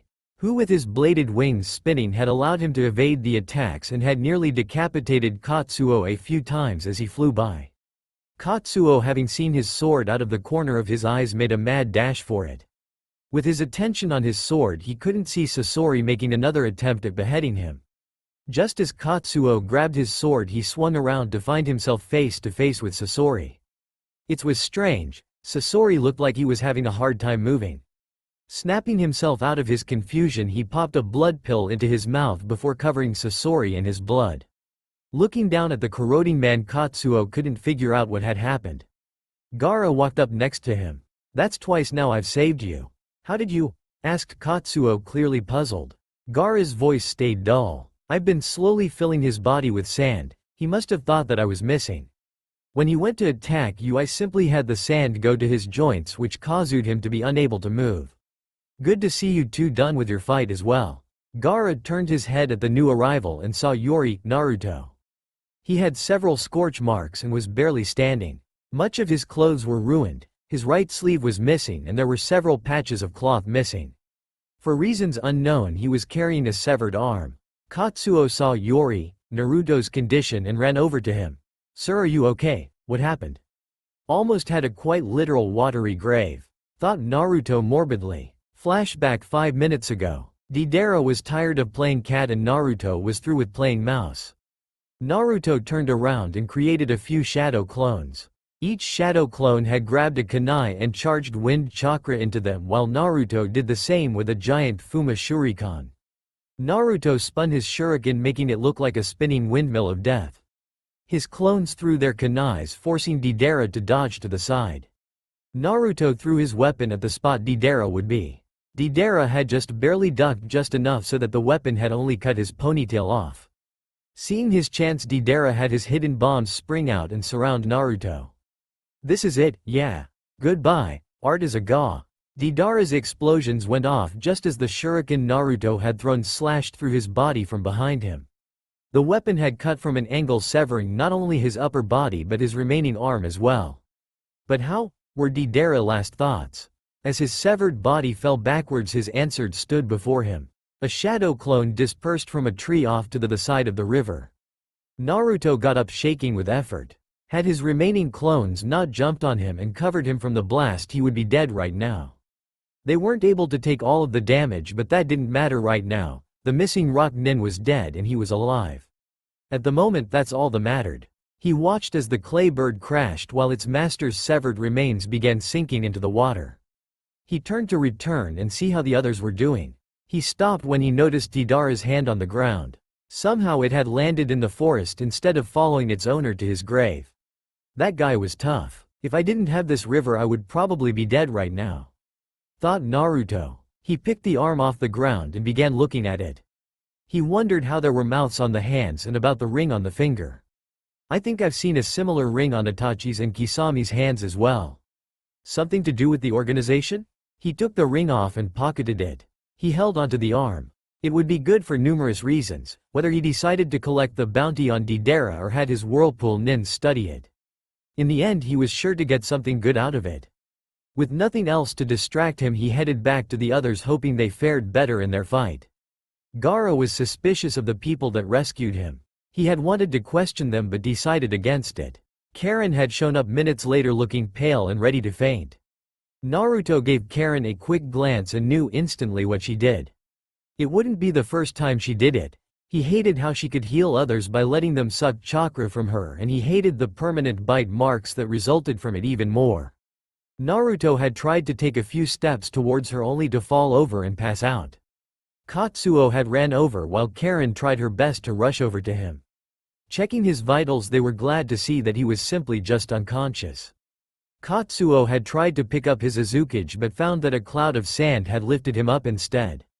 "I take it he is your leader and the one who decided to my rescue?" asked Gaara. Karin and Katsuo just nodded. "Then I owe him," said Gaara before turning around and making his way back to Suna. On the way back they ran into the Leaf Nins, except they now had Team Guy with them. The trip back was rather calm and peaceful when Sakura wasn't trying to use Yori, Naruto's condition, to try and heal him while secretly trying to confirm her suspicion. She had been caught several times aggressively rubbing his face with a wet rag. She had simply tried to say she was trying to clean the dirt from his face, which didn't convince either Whirlpool nin. Gaara had given Yori, Naruto a few suspicious glares from time to time, otherwise he seemed to keep to himself. Kakashi had tried to interrogate Karin and Katsuo in order to figure out how they had avoided running into the foe Itachi. Unfortunately, neither would answer any of his questions, and without them being under his team he couldn't do anything about it. Halfway into Suna they found a rather large group of sand nins heading towards them. Originally these nins were sent out to find Gaara but were ecstatic to find Gaara with the Leaf and Whirlpool nins. Gaara wasn't expecting this and was rather surprised by his nins' reactions. He wouldn't admit this, but he was touched to know they would come looking for him. Naruto woke up facing a white ceiling. The room was dark and his bed was comfortable. He would have stayed comfortable in his bed if it were not for the sand hand that had gripped his neck. "Your ninja have informed me that you were the one that decided to come to my rescue. Now I want to know why," said Gaara, tightening the sand that gripped his throat. Seeing no real way out. "While I was in the middle of forming an alliance with Konoha." Gaara had tightened his sand. "I know about that, but I asked why you came." "I was hoping to form an alliance with you," said Yori, Naruto, finding it hard to speak with the grip on his throat. Realizing this, Gaara loosened his grip. Yori, Naruto had instantly began taking some thankful breaths. "You want to form an alliance between Uzu and Suna? I don't believe that. No one would risk fighting Akatsuki just to form an alliance between two very distant villages."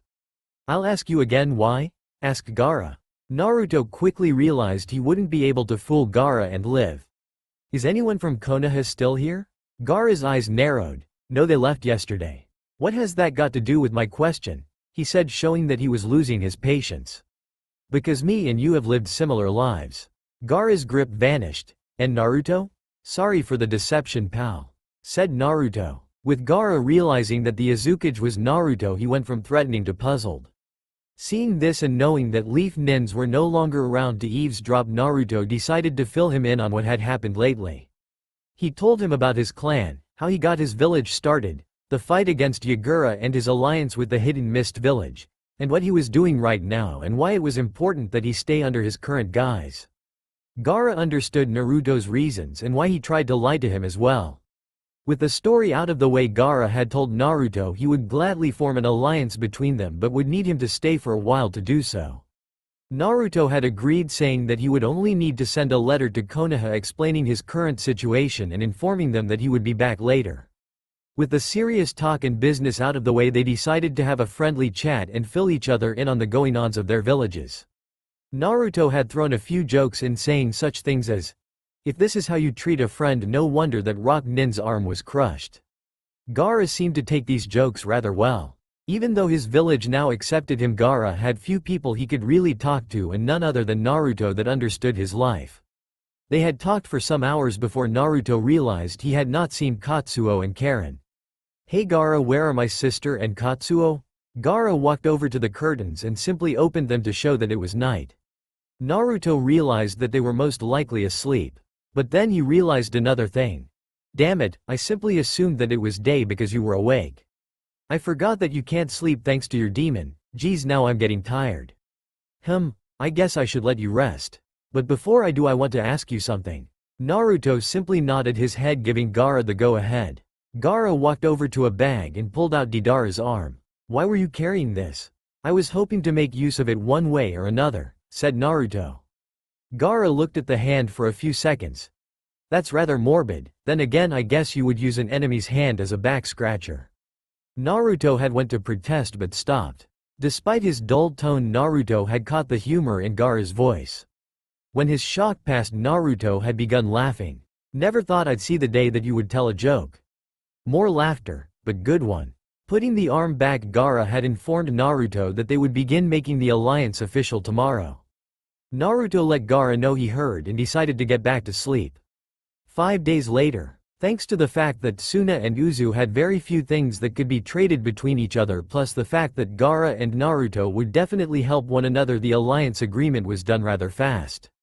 Once that was done, Naruto, Karin, and Katsuo had to depart and finish their business in Konoha. But not before Naruto asked Gaara not to tell Konoha about him. Naruto was sure that Gaara wouldn't tell them either way, but he needed to be sure. Due to the fact that there was no rush, they took their time to get back. Right now they were passing through Konoha's gate once more, dressed in his cage robes. "Hey, could you two go on to the hotel? I'm going to head on to the Hokage and let her know I'm here," said Naruto. The two didn't like the idea of Naruto just walking around without them, but at the same time understood he could take care of himself. Letting Naruto know they would do as he asked, they headed off for a hotel. Naruto had decided to head off to the Hokage tower. When he got there, Shizune wasn't there. Walking up to the double doors, he knocked on it. He didn't get an answer. He knocked once more. "Tsunade, it's Yori." Naruto still didn't get an answer. Naruto cracked the door open and looked in to find no one. At this time Shizune walked up and nearly dropped her papers when she saw Yori. "Naruto. Oh Azukage, I didn't think you would be back so early. If you're looking for Lady Tsunade, she isn't here." "Yori?" Naruto looked at Shizune for a second. "Do you know when she'll be in?" Shizune shook her head. "I'll send someone to come get you when she is in." Naruto thanked Shizune and walked away. While he was walking through a crowded market street when a thought occurred to him. Maybe she's there. Naruto walked to the park he found Hinata at. It was strange for him when he found Hinata here, but the sight before him seemed to bring a whole new level of strange. Tsunade was not in her usual clothes. Instead, she was wearing a set of what looked like gardening clothes. The only reason he recognized her was due to the diamond shape on her forehead. She had been planting flowers at his grave. He was sure there would be many that wouldn't agree with the scene he saw, but right now he didn't care. He tilted his hat, trying to hide the tears that slid down his face. He hoped that none of the Anbu that were certainly guarding Tsunade at the moment would notice anything strange about him. Once his face was dry again, he went back to watching her. He didn't have it in him to approach her right now. It was odd to see the signs that she was working hard. Sweat on her face, her gloves covered in dirt, and her clothes ruffled. Naruto continued to watch her work for some time. This continued on till a drunk stumbled into the park. It was obvious from the scowl on his face as he approached the scene that he was one of the many that did not like Naruto when he was a kid and still didn't in death. Naruto watched the man closely as he made his way closer and closer, muttering curses of the foxboy.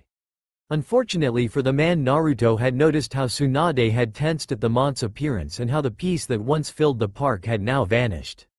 As soon as the drunk got within reach of the Azukage, he had been grabbed and brought face to face with him. Before the drunk could utter any insult, he looked into Yori, Naruto's deep blue eyes, and went silent.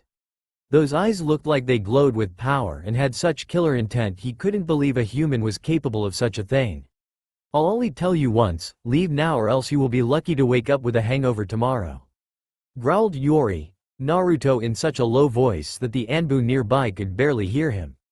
Afterwards Yori, Naruto roughly pushed the man away. Luckily for everyone, the man left immediately. One of the Anbu began approaching Yori. "Naruto. Great, I'm going to be scolded," thought Naruto rather sarcastically. "Thank you," whispered the Anbu. Naruto's surprised face was rather evident despite his cage hat shadowing much of his face. Before he could ask the Anbu to repeat himself, he disappeared once more. Deciding that now would be an okay time to approach Tsunade, he made his way over to her. She had gone back to work but still acknowledged Yori, Naruto's approach. "Thank you for dealing with that." "You're welcome. By the way, why do you plant flowers at his grave?" asked Naruto. Tsunade took a second to wipe off the sweat from her brow. "As the Hokage, I can't just come by whenever I want to. So I've started planting these flowers every now and then. It's my way of making up for all the times I can't come by." Naruto was having a hard time holding back the tears that threatened to spill. Somehow he did, and they stood there in silence for some time. "Are people like that guy the first scared away common?" asked Naruto, though he knew the answer. Tsunade nodded. "It's a shame when a person can't find peace even in death. I'm sure he's happy to have people like you and Hinata. I'm also happy to see that one of my clansmen is cared for," said Naruto, though it took much to not break down. He hated what he was putting those that cared for him through. Things weren't supposed to be like this. He knew he was liked by some, but he didn't realize how much some cared about him. It was bad enough to see the effect my death had on Hinata, but Grandma Tsunade. They stayed in silence once more. Tsunade went back to tending the garden around Naruto's grave while Naruto was trying to get his emotions back under control. Having finished her gardening, Tsunade turned her attention to Naruto.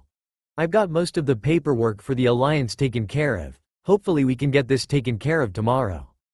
If you want, you're free to stay a bit longer. You allowed my ninjas to stay at your village for longer than needed, so it's only fair I do the same. Thank you. Unfortunately, I have to get back to my village soon. I have been gone for a longer time than I should, replied Naruto. Tsunade nodded at this, understanding his need to get back home. She prayed once more in front of the grave before leaving. Naruto stayed for some time looking at the grave with his name on it. That's all for now. If you enjoy, then please like, share and do comments.